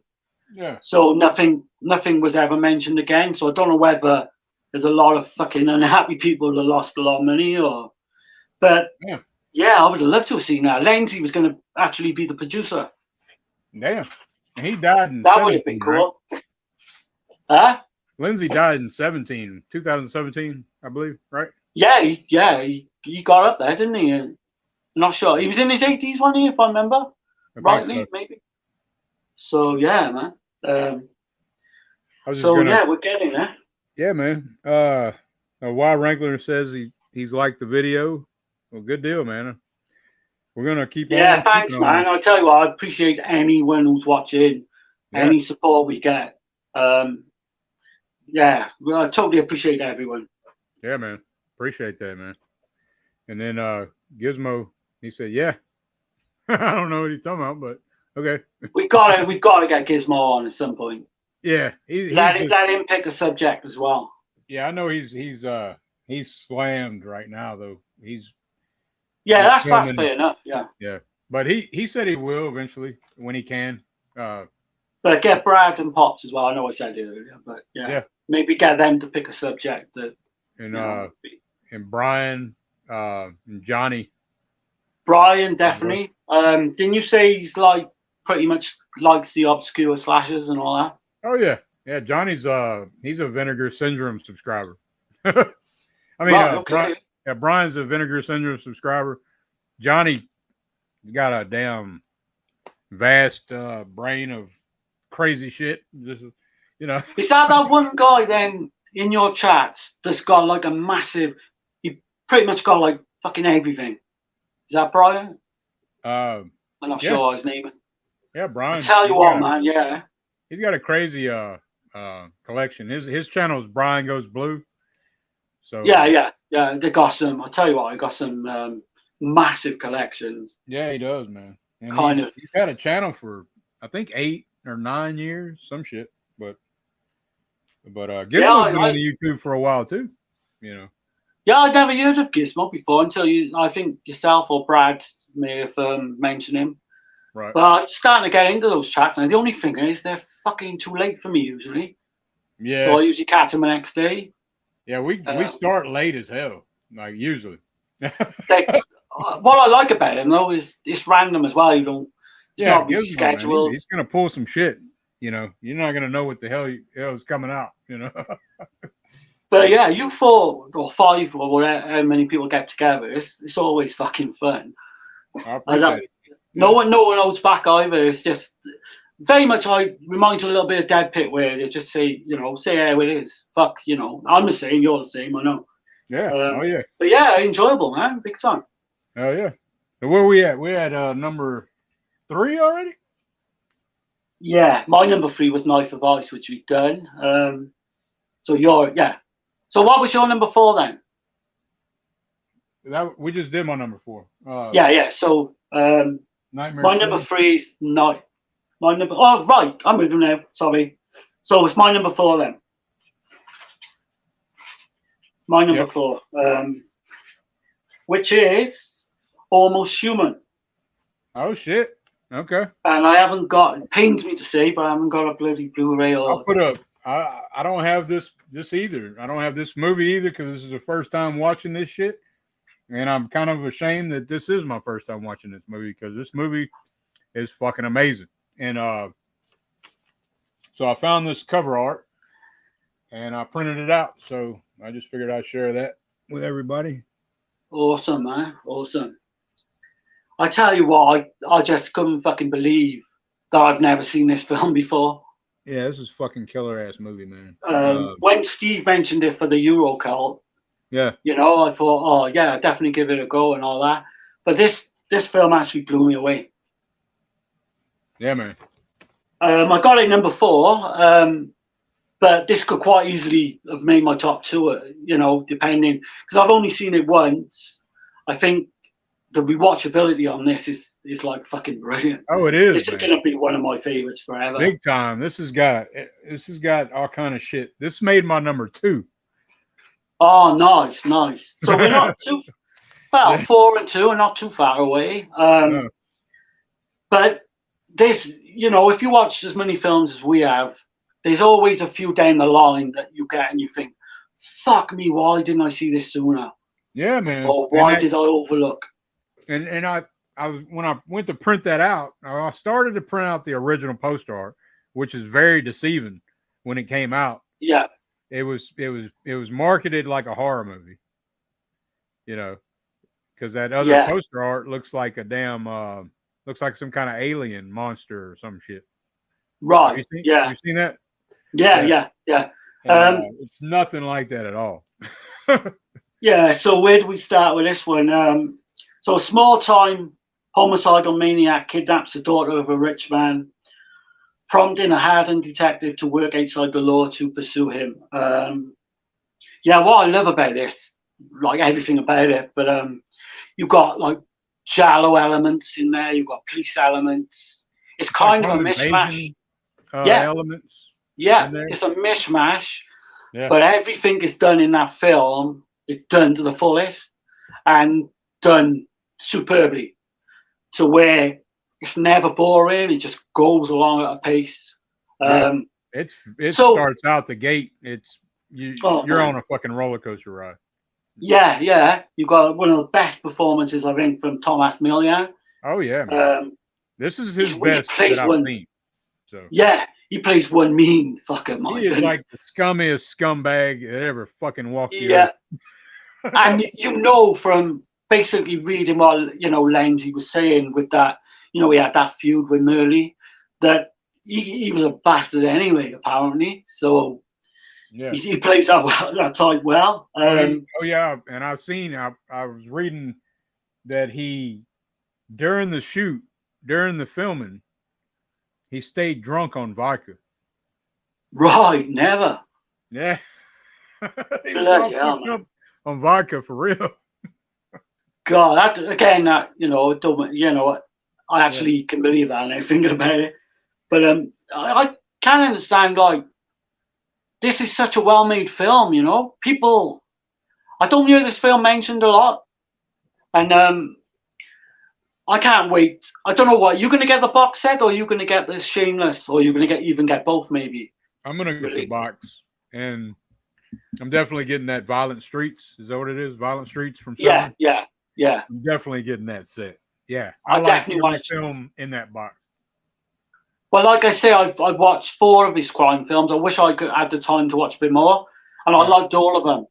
2 of them have been my top 10. So, but I think this is one. I actually think this is one of, people might think, oh, he's exaggerating a bit, but I actually think this is one of his masterpieces. It is. I really do. That's why I made my number 2. Yeah. I don't. And I was debating it if it was going to knock and go to number 1. I was. Yeah. Because we had that conversation going back last week, and it was teetering on my number 1. I certainly thought it was going to be number 2 until I had a little bit of a rethink. But yeah, absolutely. And I think the film Diodato's The House on the Edge of the Park, in that one scene early on where he's got all of them fucking tied to like the fucking light. Yeah. Got them all on a chandelier tied up. Got the woman exposed. I mean, he's fucking just the dirtiest, grimiest piece of shit. And that's on like the cover art as well. That is fucking brilliant. Right. When I first saw that, I thought, I knew this film was something special. I can't wait to talk about it actually on Eurocult, where we'll we'll go deep, you know, How into do a you deep say? dive. You call this Policio Teschi? Is that how you say it? Polizio Teschi, I would say, but Yeah. yeah, Italian you crime. probably said it better. Millens, like the other titles for this movie, I thought were cooler. Well, one of the other titles, The Death Dealer. I thought Yeah, that's yeah, a killer ass name, and yeah, because Almost Human almost human. fits it though. You If know, it, yeah, absolutely. But I think there was another almost human a few years ago. It was yeah. There's kind of some other ones, but like a quasi slasher, but the Italian name translates as Milan hates, the police cannot shoot. yeah, that's what I wrote. Milan's Hate too. Yeah, the third title. Yeah, I've got some facts, you know. So Sergio Martino had scored a hit with The Violent Professionals, which came in at number 59 in the Italian box office for I started watching 73-74. that one and realized Yeah, this is not a Lenzi film. See, that's the thing with Tubi. Like, I clicked on it thinking it was a right. Lenzi because I typed in Lenzi, Umberto Lenzi shit, and Violent Professionals come on, and I turn it on and I see Martino, and I was like, oh shit. Right, yeah. It's But one I definitely want to watch in the future. it looks good though. Yeah. But basically, Luciano Martino, obviously Sergio's brother, he commissioned Gastaldi, who we mentioned earlier, Yeah. Hey, who actually, hold on yeah, a second. go on.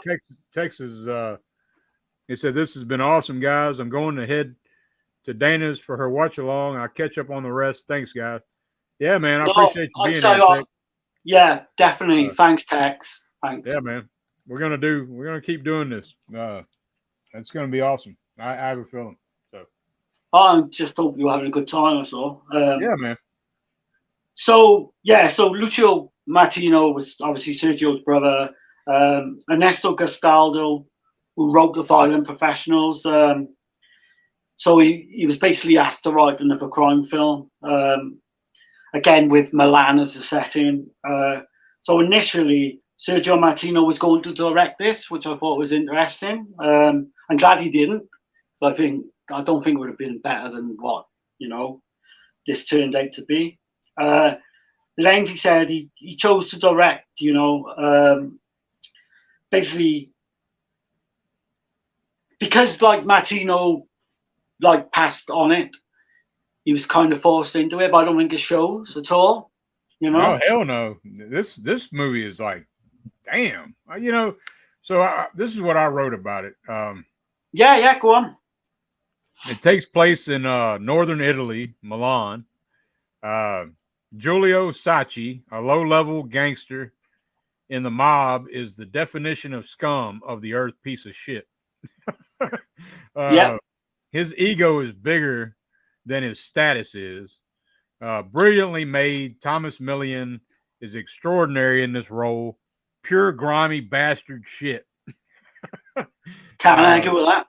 You follow this anti-hero character and you can't take your eyes away. You have to see what this crazy fuck is going to do next. It would be a sin if I was to spoil this one, but I urge you to watch this immediately. I also want to add Thomas Millian matches Pacino and De Niro. With this performance alone, you could argue who is the best in my opinion. Sad to see he didn't get big roles in Hollywood films. Lenzi's pacing is perfect. Gastaldi's script is as well. No filler in this one. Right. So Thomas Millian was originally asked to play the role of the commissioner, Walter Grandi, like a smaller role. That basically would only be like a week's work, so he turned it down. So Martino then asked him to read the script anyway. And as soon as he read the script, he wanted to play Sacchi, which is kind of genius because he basically was that character in real life. I can't picture nobody else playing that character. No, he did. Yeah. Like I say, him and Maurizio Merli, they've opened my eyes. The two of them I've never really seen a lot before the last couple of weeks. But now they're two of my favorite actors, I'm going to check out everything. Oh, yeah. Man. So he wanted to play Sacchi. Martino then offered him the part. And yeah, so basically, you know, he wasn't going to do the smaller role, but he wanted this, and they give it to him, thankfully. I tell you another interesting thing was Lenzi met up with Mark Perel, you know, the guy who plays the priest in Don't Talk to a Duckling, with the dark hair. He was going to be cast as Sachi originally. Yeah. But I'm glad he wasn't. I don't think it would have been. I don't think he would have matched Thomas. He wouldn't have matched Million, no, at all. And John Saxon was actually going to play the role of the commissioner as well. That'd have been but it cool. didn't come to be. But. Yeah. Like I say, I got nothing but good things about this to say. I'm not. I mean, I'm happy with the way the film came out. So. I think to me, it's an 8 out of 10, but it can quite easily become a 9 easily. Yeah, I'm gonna give it a 8.5. But yeah, y'all check this out if you get a chance. I know that poster art's, you know, you're not probably gonna see that too much, but I just like the way that shit looked. I had to print it out, so, and I don't have a physical copy, so I'm gonna go ahead and buy the damn Severn box set of that. Yeah, I'm definitely gonna get that. Yeah, I might even get the Shameless as well to get if there's different extras. That's how much I like the film. Yeah. If I can get it for a reasonable price, Shameless is kind of harder for me to get in the States, you know. Right. Yeah. If ever you need me to hook you up, mine, then we'll do it that way if you want. Yeah. I think it's like £12.99 at the moment. Okay. I don't know if they're gonna get sales or what have you. Right. But yeah, so like another interesting fact, I could bloody go. I hope we're not going to bore people or whatever. But yeah. So Lenzi said Thomas Millian said he loved working with Lenzi, but at some time he kind of hates my guts. He said their relationship was really strained over the years, but apparently they just kept getting the best out of each other. They didn't like each other, but they got the best out of each other, you know. Between Millian and Lenzi? Yeah. Oh shit. Yeah. He's a scumbag, man. Did you watch The Cynic, the Rat, and the Fist? I did, yeah. Okay. Didn't quite make my list, but I enjoyed it. It's fun. It's the first one I watched, but Syndicate Sadist. I pressed that. I've got that on a DVD app, but I haven't seen it. I've heard that's pretty good as well. But yeah, he plays he's actually the good guy in that one, and he plays that shit really good. Right, that'd be interesting to see. Thomas Millian. I think it's like. Go on, sorry. Oh, he's just kind of like I don't know. He's just a badass, you know what I mean? And he's not putting up with no shit, and he's kind of like helping people, kind of vigilante type. Yeah. There's a pool room scene that's fucking killer. It's fucking awesome. But right, yeah, he does that. There's a pool room scene in quite a few of these. Yeah, that I've seen. I think I've seen 4, and there's a pool room scene in at least 2. I see other films that have done that. Now I wonder if they took from that film, that pool room scene. Yeah, like I've seen Steven Seagal's Out for Justice. Oh yeah. It's something similar in this one, you know. So a lot of those Seagal films and like Van Damme and all that, they definitely took something from these Italian crime films, for sure. So yeah, we got Ennio Morricone did the same track, which he did after doing Spasmo apparently from earlier. It turned out to be his last. Lenzi said after Almost Human, I asked him to do another, but he said his wife had been shocked by the violence in his films and told him not to work with Lenzi ever again. So that put the thing on that, you know. With Millian? Which Morricone's wife told him that Lenzi's films were too violent, so he told Morricone. She told Morricone not to fucking do another soundtrack, basically. Crazy. Yeah, yeah. Paid and shit.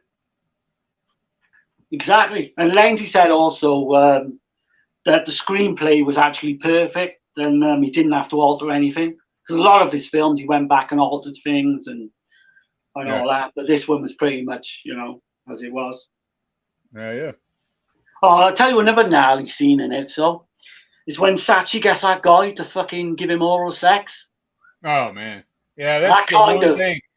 When I man. seen that shit, it made me hate the motherfucker even more. I'll tell you what, I've never seen that before in any other film before or since. Right. That's some gnarly shit, man.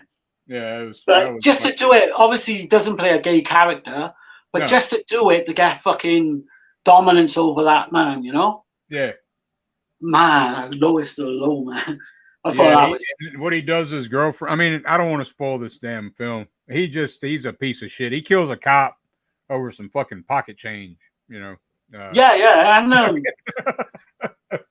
he shoots a fucking innocent in that scene in the house where he shoots our innocent child. Oh yeah. And we basically don't get to see the actual after effect. We only get to see the actual after effects as a teddy bear and But fuck me, man, this guy just will stop at nothing. Yeah, it makes you and what's so crazy is you're following this character. He's the lead character. Oh yeah, you can't take your eyes off him. Then the protagonist comes in like, halfway in the movie, Yeah. So, it's I like how they definitely did that. Oh yeah, I don't want to spoil things. Right. I definitely think Dirty Harry was kind of an influence in this. Yeah. But fucking hell, Lenzi sort of ups it even more in terms of violence. I think this is Lenzi speaking on Milan, like like the way the crime was there. Like, I think that's what he's talking. That's what he's saying in this film. It kind of represents the nastiness of Milan. There was a lot of like kidnaps when they like the Red Brigade. There was high crime going on back then. Yeah. So the last couple of things I got, it opened in Italy November 1974 and was successful with the public. It ranked at 66 in the 74-75 Italian box office year. Was released in the US in November 75 as The Kidnap of Mary Lou. Then as The Death Dealer, which you mentioned. Yeah. And finally, Almost Human. So Death Dealer is a killer ass name. Almost Human kind of fits it though, because this son of a bitch is not human. I mean, yeah, I just can't believe it went into my radar, man. Right. But Steve fucking knew about it, man, and he's I'm glad he's brought it, up for Eurogirl. Right. There was like the US version removed 8 minutes as well, apparently, and changed the score. The ending was given like sort of more moralistic feel, so more, But that's. I fucking love that film. Like I could go on forever, but yeah, man. But that's my number 2, and one of my film favorites. We're getting there. So yeah. Trying to think now. So it's up to me for number 2, is it? Yeah. So my number 2 is. Let me get this. I think you got this version as well now. Oh yeah, Cannibal Ferox. Cannibal Ferox, which I thought was going to be my number 1 for a long time. This is my number 1. Yeah, I don't disagree with you at all. I mean, this is this is going to sound crazy, but this is childhood nostalgia. Yeah. I've seen this fucking movie too fucking young. You know what I'm saying? But I knew it from a different title, Make Them Die Slowly. Yeah, that's right. Yeah, the US. The first time I seen it on the VHS was it was a friend of mine, a buddy of mine. His name was Ryan Tenney, and his stepdad, he was a manager at a place called Sound Warehouse, and they would get movies, and so I remember he got that damn movie, and he's like, "Man, you got to watch this shit." And he put it in, and it was like, what the fuck am I watching? Like way too damn young, man. And so that's probably a big key for me with this one is nostalgia kind of shit, which is fucked up to think about. But to watch that as a young, I think this one does get overlooked though, doesn't it? But because Cannibal Holocaust Yeah. is a better film. The Cannibal Holocaust, I make no bones about it, is in my top 10 of all time. But this film, I've always loved. I do not get, there's a lot of hatred for this film. Not just because of the animal violence, obviously. Yeah. I think a lot of people just don't rate this film at all. But for me, it's always been like fucking 90 minutes of just solid jungle action, just from start to finish. It's never slow. Yeah, this is a hell of a release too. Yeah, that's definitely. the title I know. Make Them Die Slowly. That's what I remember. Yeah, actually played the US theaters back in the 80s. So the cast in this, you got Giovanni Lamberto Radice, you got Lorraine DeSalle. They were both in House on the Edge of the Park. Right. You got Azora Karova, who you mentioned earlier, and Robert Kerman from Cannibal Holocaust. Three friends set out to disprove cannibalism on a trip to the Amazon jungle, where they meet two men trying to escape a vicious cannibal tribe. So yeah, this is one of the best films. It's just superb from start to finish. And obviously, like I just said, it gets overlooked by Cannibal Holocaust, which it shouldn't. This was banned in 23 countries.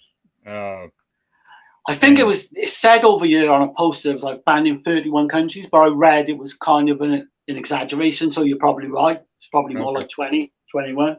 Okay. But I think with this, you've obviously got the animal violence, but I've always said it, and I say it with Cannibal Holocaust as well, you need to watch the full animal violence. And you see you see animal violence on other animals too. So it's just like yeah. You know, that's fucking like I might as well watch Discovery Channel. You know, to get the full experience, you need to watch it like that. There's 2 deleted scenes, which I think are fucking awesome. I can understand why people really don't. You know, that pig scene is fucking gnarly as well, isn't it? It's bad. You know, it is. But they tried to get. Like I said before, I'm a hunter, so. Yeah. So this is nothing to you. Yeah, it don't fucking bother me. It doesn't bother me as much as some people. I know they tried. Lenzi got this big feud going with Lamberto Radice because he tried to get him to kill that pig on screen. Yeah. But if you notice, there's like a little cut where you can't see who's doing it. It's supposed to be him, but obviously some other actors doing it. He plays that asshole really, really good though. I think this is one of his best films, and he fucking hates the fact that he was in this film. Right. Because he hates Lenzi. He don't hate that damn money he's making at them conventions, though, does he? No. And he's a guy, right? Not being funny. I spoke to Dana about it. Because Dana had an interview back in the day in a magazine with him. He's a guy I could get on you. I'm pretty sure I could get on you with us to talk. So, maybe I'll try and get on now one stage. Yeah, man. But have you seen the uncut piranha scene as well? Yeah. Oh, that's fucking brilliant as well. Yeah, man. Yeah. But totally, you need to watch. People need to watch it with those 2 deleted scenes in, which is on the Grindhouse release anyway. Oh yeah, it is, man. This is a hell of a release. Oh god! So you've got the music. The same track is like fantastic and like really effective. It adds to me. It adds to the whole atmosphere of the film. But the animal violence as well, there's so much. There's even like a killing of a turtle in there, sort of Holocaust style, but not quite as graphic. Or it possibly is quite as graphic, but it doesn't get the attention of what Holocaust did. I got like one of Lombardo Radice's best performances for me. Lorraine DeSalle as well does a good job.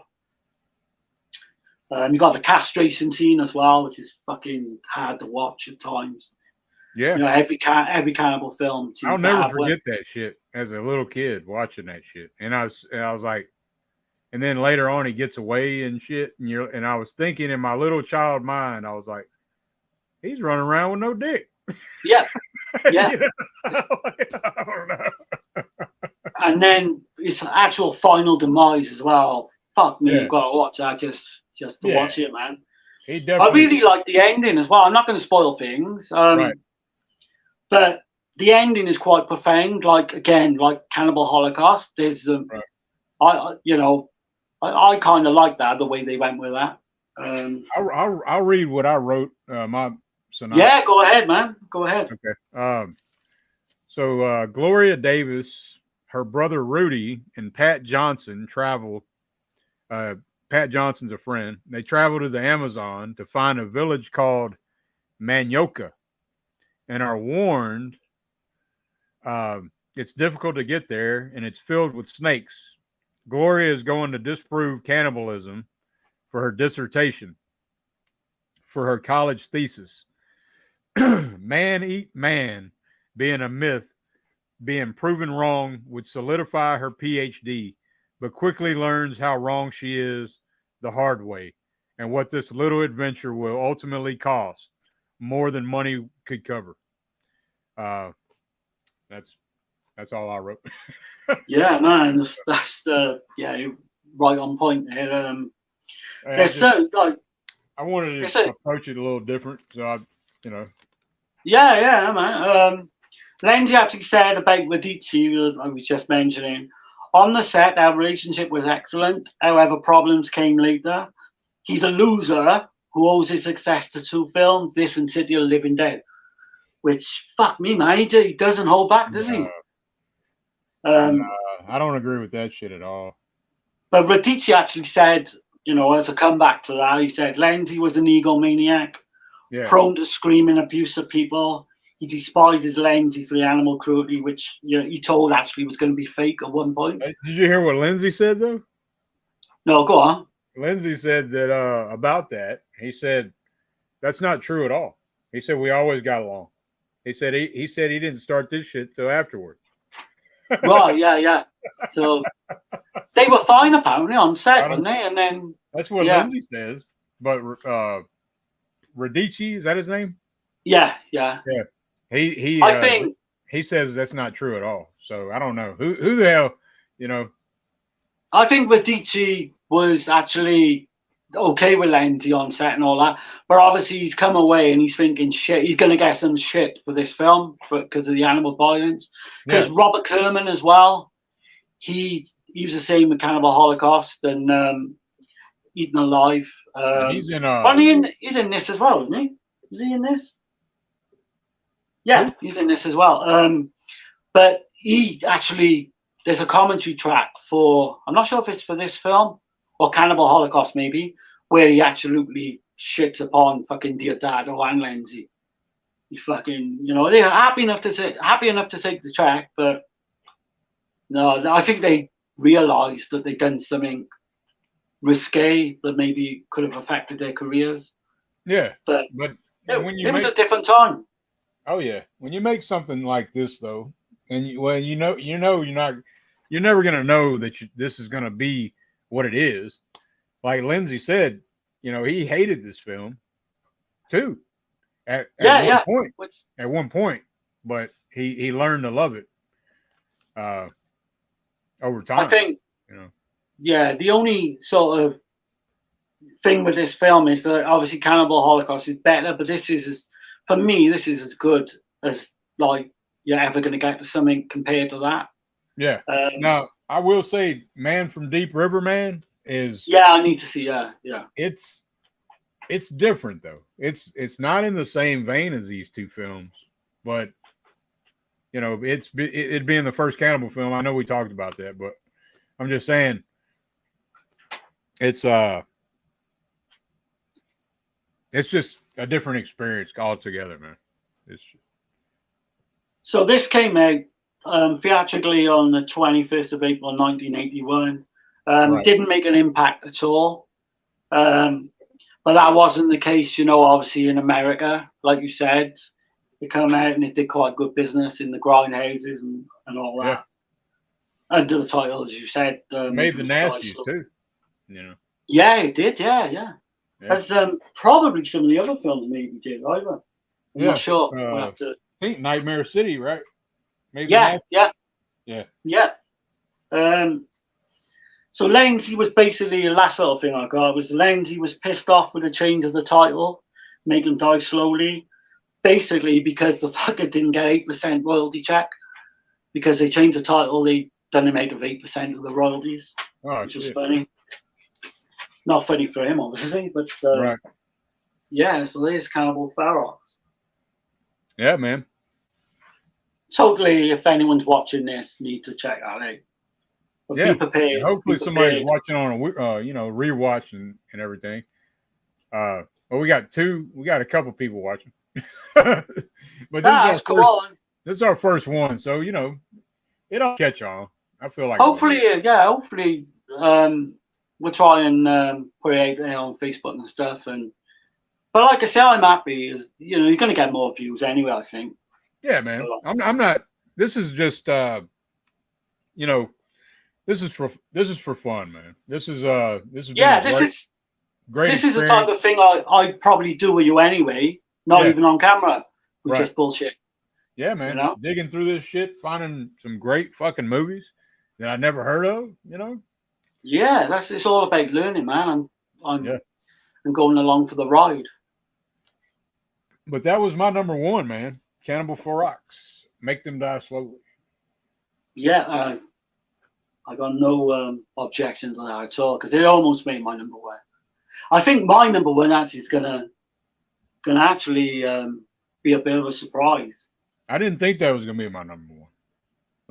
Right before we started, and then after watching all the shit that I watched, and then when I got down to ranking, like I said, nostalgia is a hell of a drug. You know what I'm saying? It might have a lot to do with it, with me, but.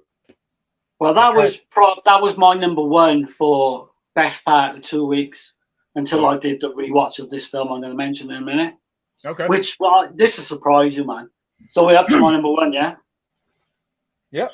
So my number one, I think it's a surprise a lot of people, is Oasis of Fear. Damn. 1971. I know. Oh, shit. It's definitely a bit of a hot take from what most people, from what I've read about most people. Right. So this is quite confusing because it's called An Ideal Place to Kill. I'm wondering, like, Paranoia as well, or it's certainly called like Dirty Pictures and Deadly Trap as well. You got the music by Bruno Lauzi, starring Irene Pappas, Ray Lovelock, Umberto Rejo, and Ornella Muti. Two young sexually free hippies, Dick and Indrid, finance their troubles by selling naked snaps of Ingrid until their plan is brought to an abrupt end by the police. Forced on the run, the two seek refuge in a seemingly isolated large villa. Yeah, they're running around selling naked pictures of her. Right? Yeah, this fucking and she does it so sleazy. Like she makes it like she's gonna have sex with these guys. Yeah, and then she's like pulls out pictures, magazines, and shit. It's very sleazy, man. Considering that she was actually 15 when they made this film. Oh, really? And I know she got like a body double in certain takes. Okay. But if you look close enough, and Lenzi actually said, she does actually do some nudity. If you know. Damn. This one blew me away, man. Yeah. That's crazy. I've always liked this film, but I would have actually thought maybe it might not make my top 10. But going back, rewatching this, it just clicked with me. I fucking love this film. Damn. Okay. The same track as well, which I think they reused from Orgasmo, which is another one that I don't think made my list, but I love a lot. Because this is like kind of a remake of Orgasmo. Yeah. It's got the love triangle shit going on. Yeah. It pretty much was Lenzi remaking that film. But to me, and then you got the music as well. Like over the opening credits, Ray Lovelock, who stars in the film. Yeah.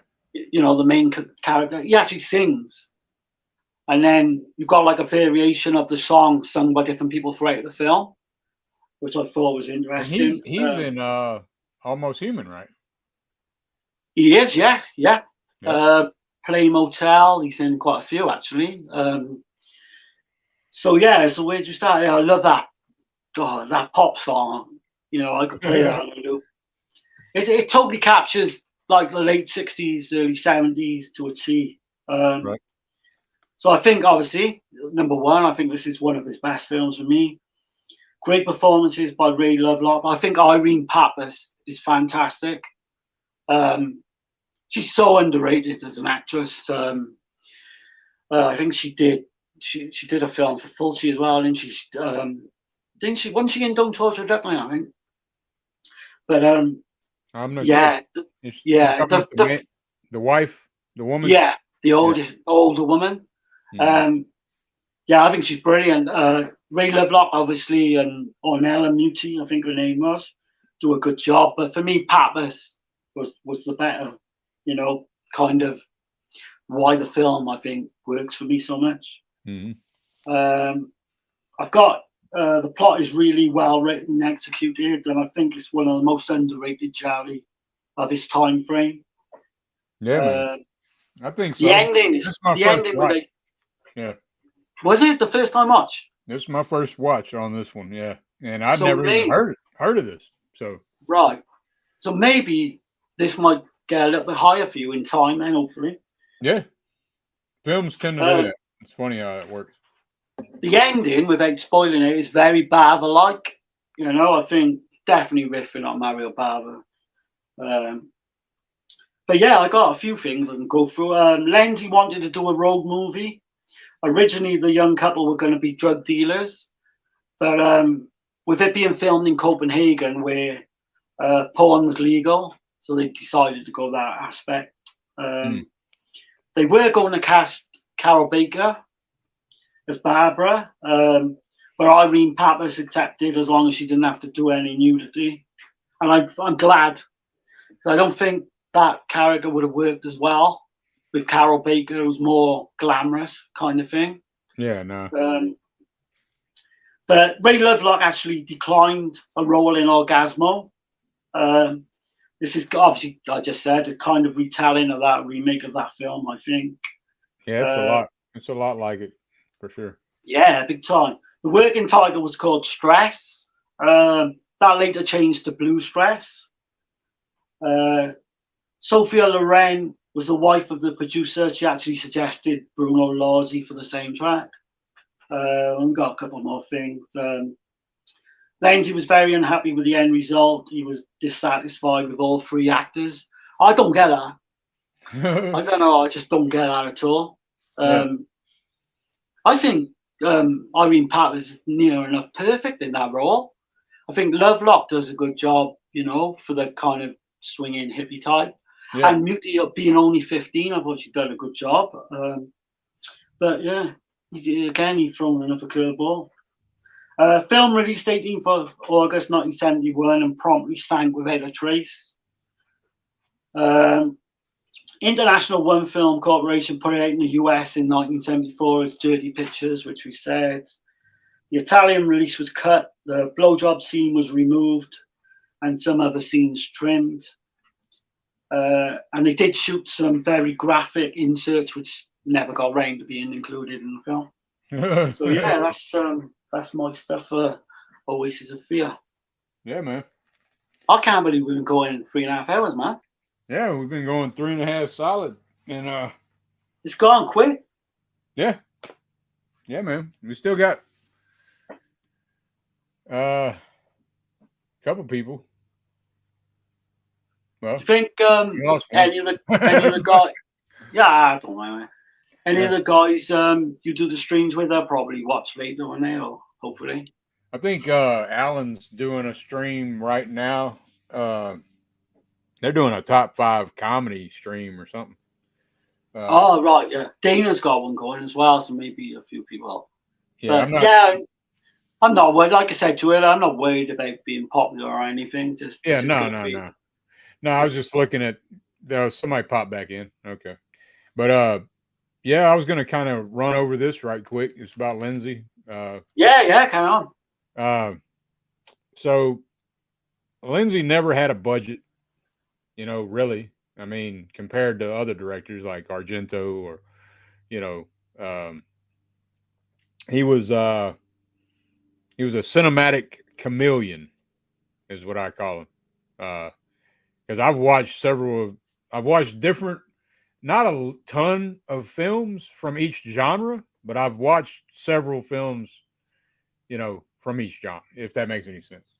Yeah, yeah, Uh, but he had war films. He had the Giallo, and his Giallo was all about blackmail, double crossing, psychosexual, psychological type shit in his Giallo. Uh, he had the cannibal films. What, three of them? Three cannibal films, and all three of those yeah. made my top 10. He So that's why I definitely told you. invented. I told Yeah, you I'm a sick fuck. So he invented that genre for sure. And right?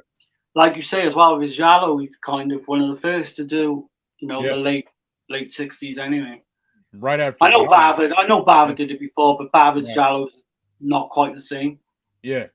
His is sleazier, Lindsay. Yeah, But then he had the spaghetti westerns. He had cop dramas, crime, Eurocrime. Uh, I I mentioned it earlier, but I'm gonna say it again. Lindsay said Argento was his pupil. That he taught him how to be a director. right. Fuck me, man. Do you think he's actually saying that? Do you think he's actually tongue in cheek when he's saying that, or does he? No, actually, he probably actually believes that. He You know? probably meant that shit. And he said Lindsay was the first uh, to bring the religious element into the genre, which we touched on that earlier. And Yeah, yeah. Which Fulci did come after. Yeah, yeah. right, I'll and give him then that one. and then let's see. Oh yeah, I meant to mention that. So there's a car chase sequence. He was like, he's probably one of the best at doing the car chase Yeah, sequences, and yeah, the way it's filmed and motorcycles, all that shit. But there was a real, uh, it was a real car chase with. He had two cops chasing an ambulance. I'm trying to remember what film this is. Can't. Damn. Anyway, there's two cop cars chasing an ambulance, and so they're filming the shit, and then they just go straight through the fucking red lights while they're filming it. He didn't get no fuck. permits for none of this shit, and fucking and these other two cops started following in behind the other two cops, and he almost got arrested for that shit.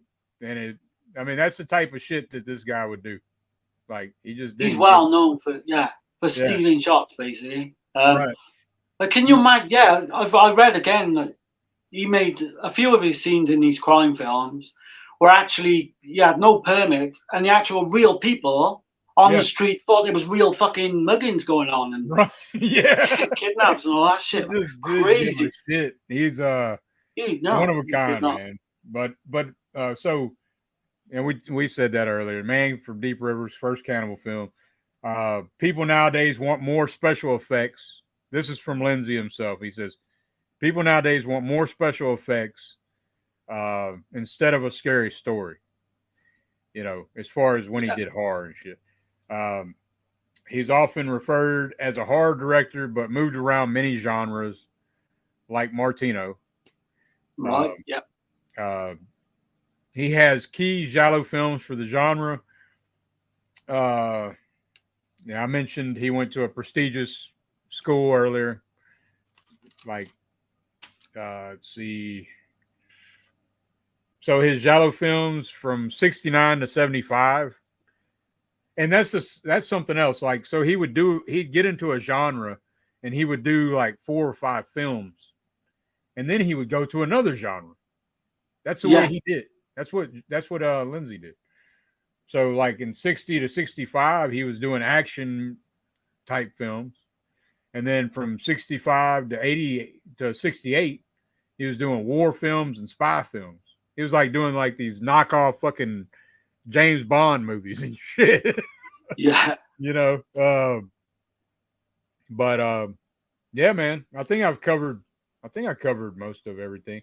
But and I said that earlier to the where he said that no, I didn't steal from Argento. I stole from this other fucking guy. Right, yeah. You wouldn't give Argento the fucking William Irish for I think it's, what is it?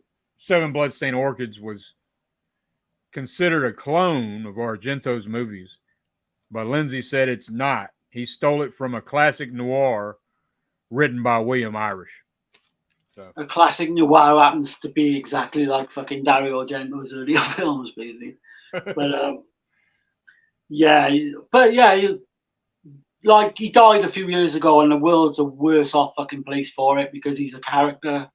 I would love to have seen, go on till he was like 100 or whatever. But yeah, he's never boring. If you read stuff, Yeah, like his interviews are great. I mean, you gotta stop and rewind the shit quite often because he talks so damn fast. For anyone interested in one, I've read out quite a lot of facts, in Turkish as well. But if anyone's interested in a book by Troy Howarth, there you go. Oh shit! It is fucking brilliant. You won't be able to put it down. It's called "Make Them Die Slowly: The Kinetic Cinema of Umberto Lenzi," and it's thick as but you won't be able to put it down once you start reading it. Oh yeah. Well, man, what a character, man. Right? Yeah. I think we covered it, man. I think we got it. I mean, I believe we nailed it down between the two of us. I think we did well. I was a bit apprehensive, like whether we bit a bit too much than we could chew at time. Yeah. Because there's a lot of films to cover, but I'm really happy with the way this has gone. Yeah, man. And we didn't spoil shit, really. No, that's right. Yeah. So that's a good thing. But yeah, I'm well happy with the way this has gone. This is obviously going to be a regular thing, so right. If you're watching the first time, obviously click and subscribe to Subjective Collective. What's it? I always get mixed up. Subjective Perspective Collective. I know that's a mouthful, but so click that like button and sub. Yeah, man. We'll be doing this anyway on a regular basis. Yeah. Sometimes it's going to be every week. Sometimes it'll be every 2 weeks. It just depends on the sort of. And I'm still on the fence on on episode 2 what we're gonna do. Right, that's cool. Yeah. I kind of want to say now, like. Yeah, give it a little thought, but if it's gonna be like a top 10 or something, I'll maybe give it 2 weeks. Rather than a week. Right. But then down the line as well, when we want to cover, for instance, cover like just one film. Exactly. Yeah. We could do it. Say you wanted to cover the 3 what have you done to Solange films? You could do that in one episode. Right. This is more a trial, really, wasn't it, to see how it went. Yeah. I know people are probably laughing, saying it's not an hour to kill. It's probably 3.5. Yeah. Yeah. Well, yeah, I had a couple of people mention that to me, but I was like, I like it. I like it. So it's going to be so. What you've done with those actual, the actual intro and all that is fucking amazing, man. Like the different versions you've done as well. Yeah, man. I've really enjoyed this. Yeah. This time as well works out good for me as well. I don't have to, it's not too late where I don't have to, because I only live in a flat, see, and the walls are terrible. But this is fine, this sort of time. Okay. Sometimes when I'm on dinners, it's like too late, really, and I'm trying to keep it quiet. Yeah. So it's like 11 something there, right? Almost midnight there. Yeah, it's 22. Yeah. 20, okay. 11:42. Well, cool. That was episode 1 of An Hour to Kill, and we covered Umberto Lenzi. I feel like we covered him good enough. I'm hoping, but yeah, I've actually if we do another episode, I've still got a few other ones we can bring up later, at a later date. Yeah. But yeah, that was quite an exhaustive. I think anyone who's on the fence of Lenzi now might watch this, hopefully, and dive in, because they'll have a lot of fun doing it. Yeah, man. But yeah, this has been awesome, man. And we'll be back, and I'll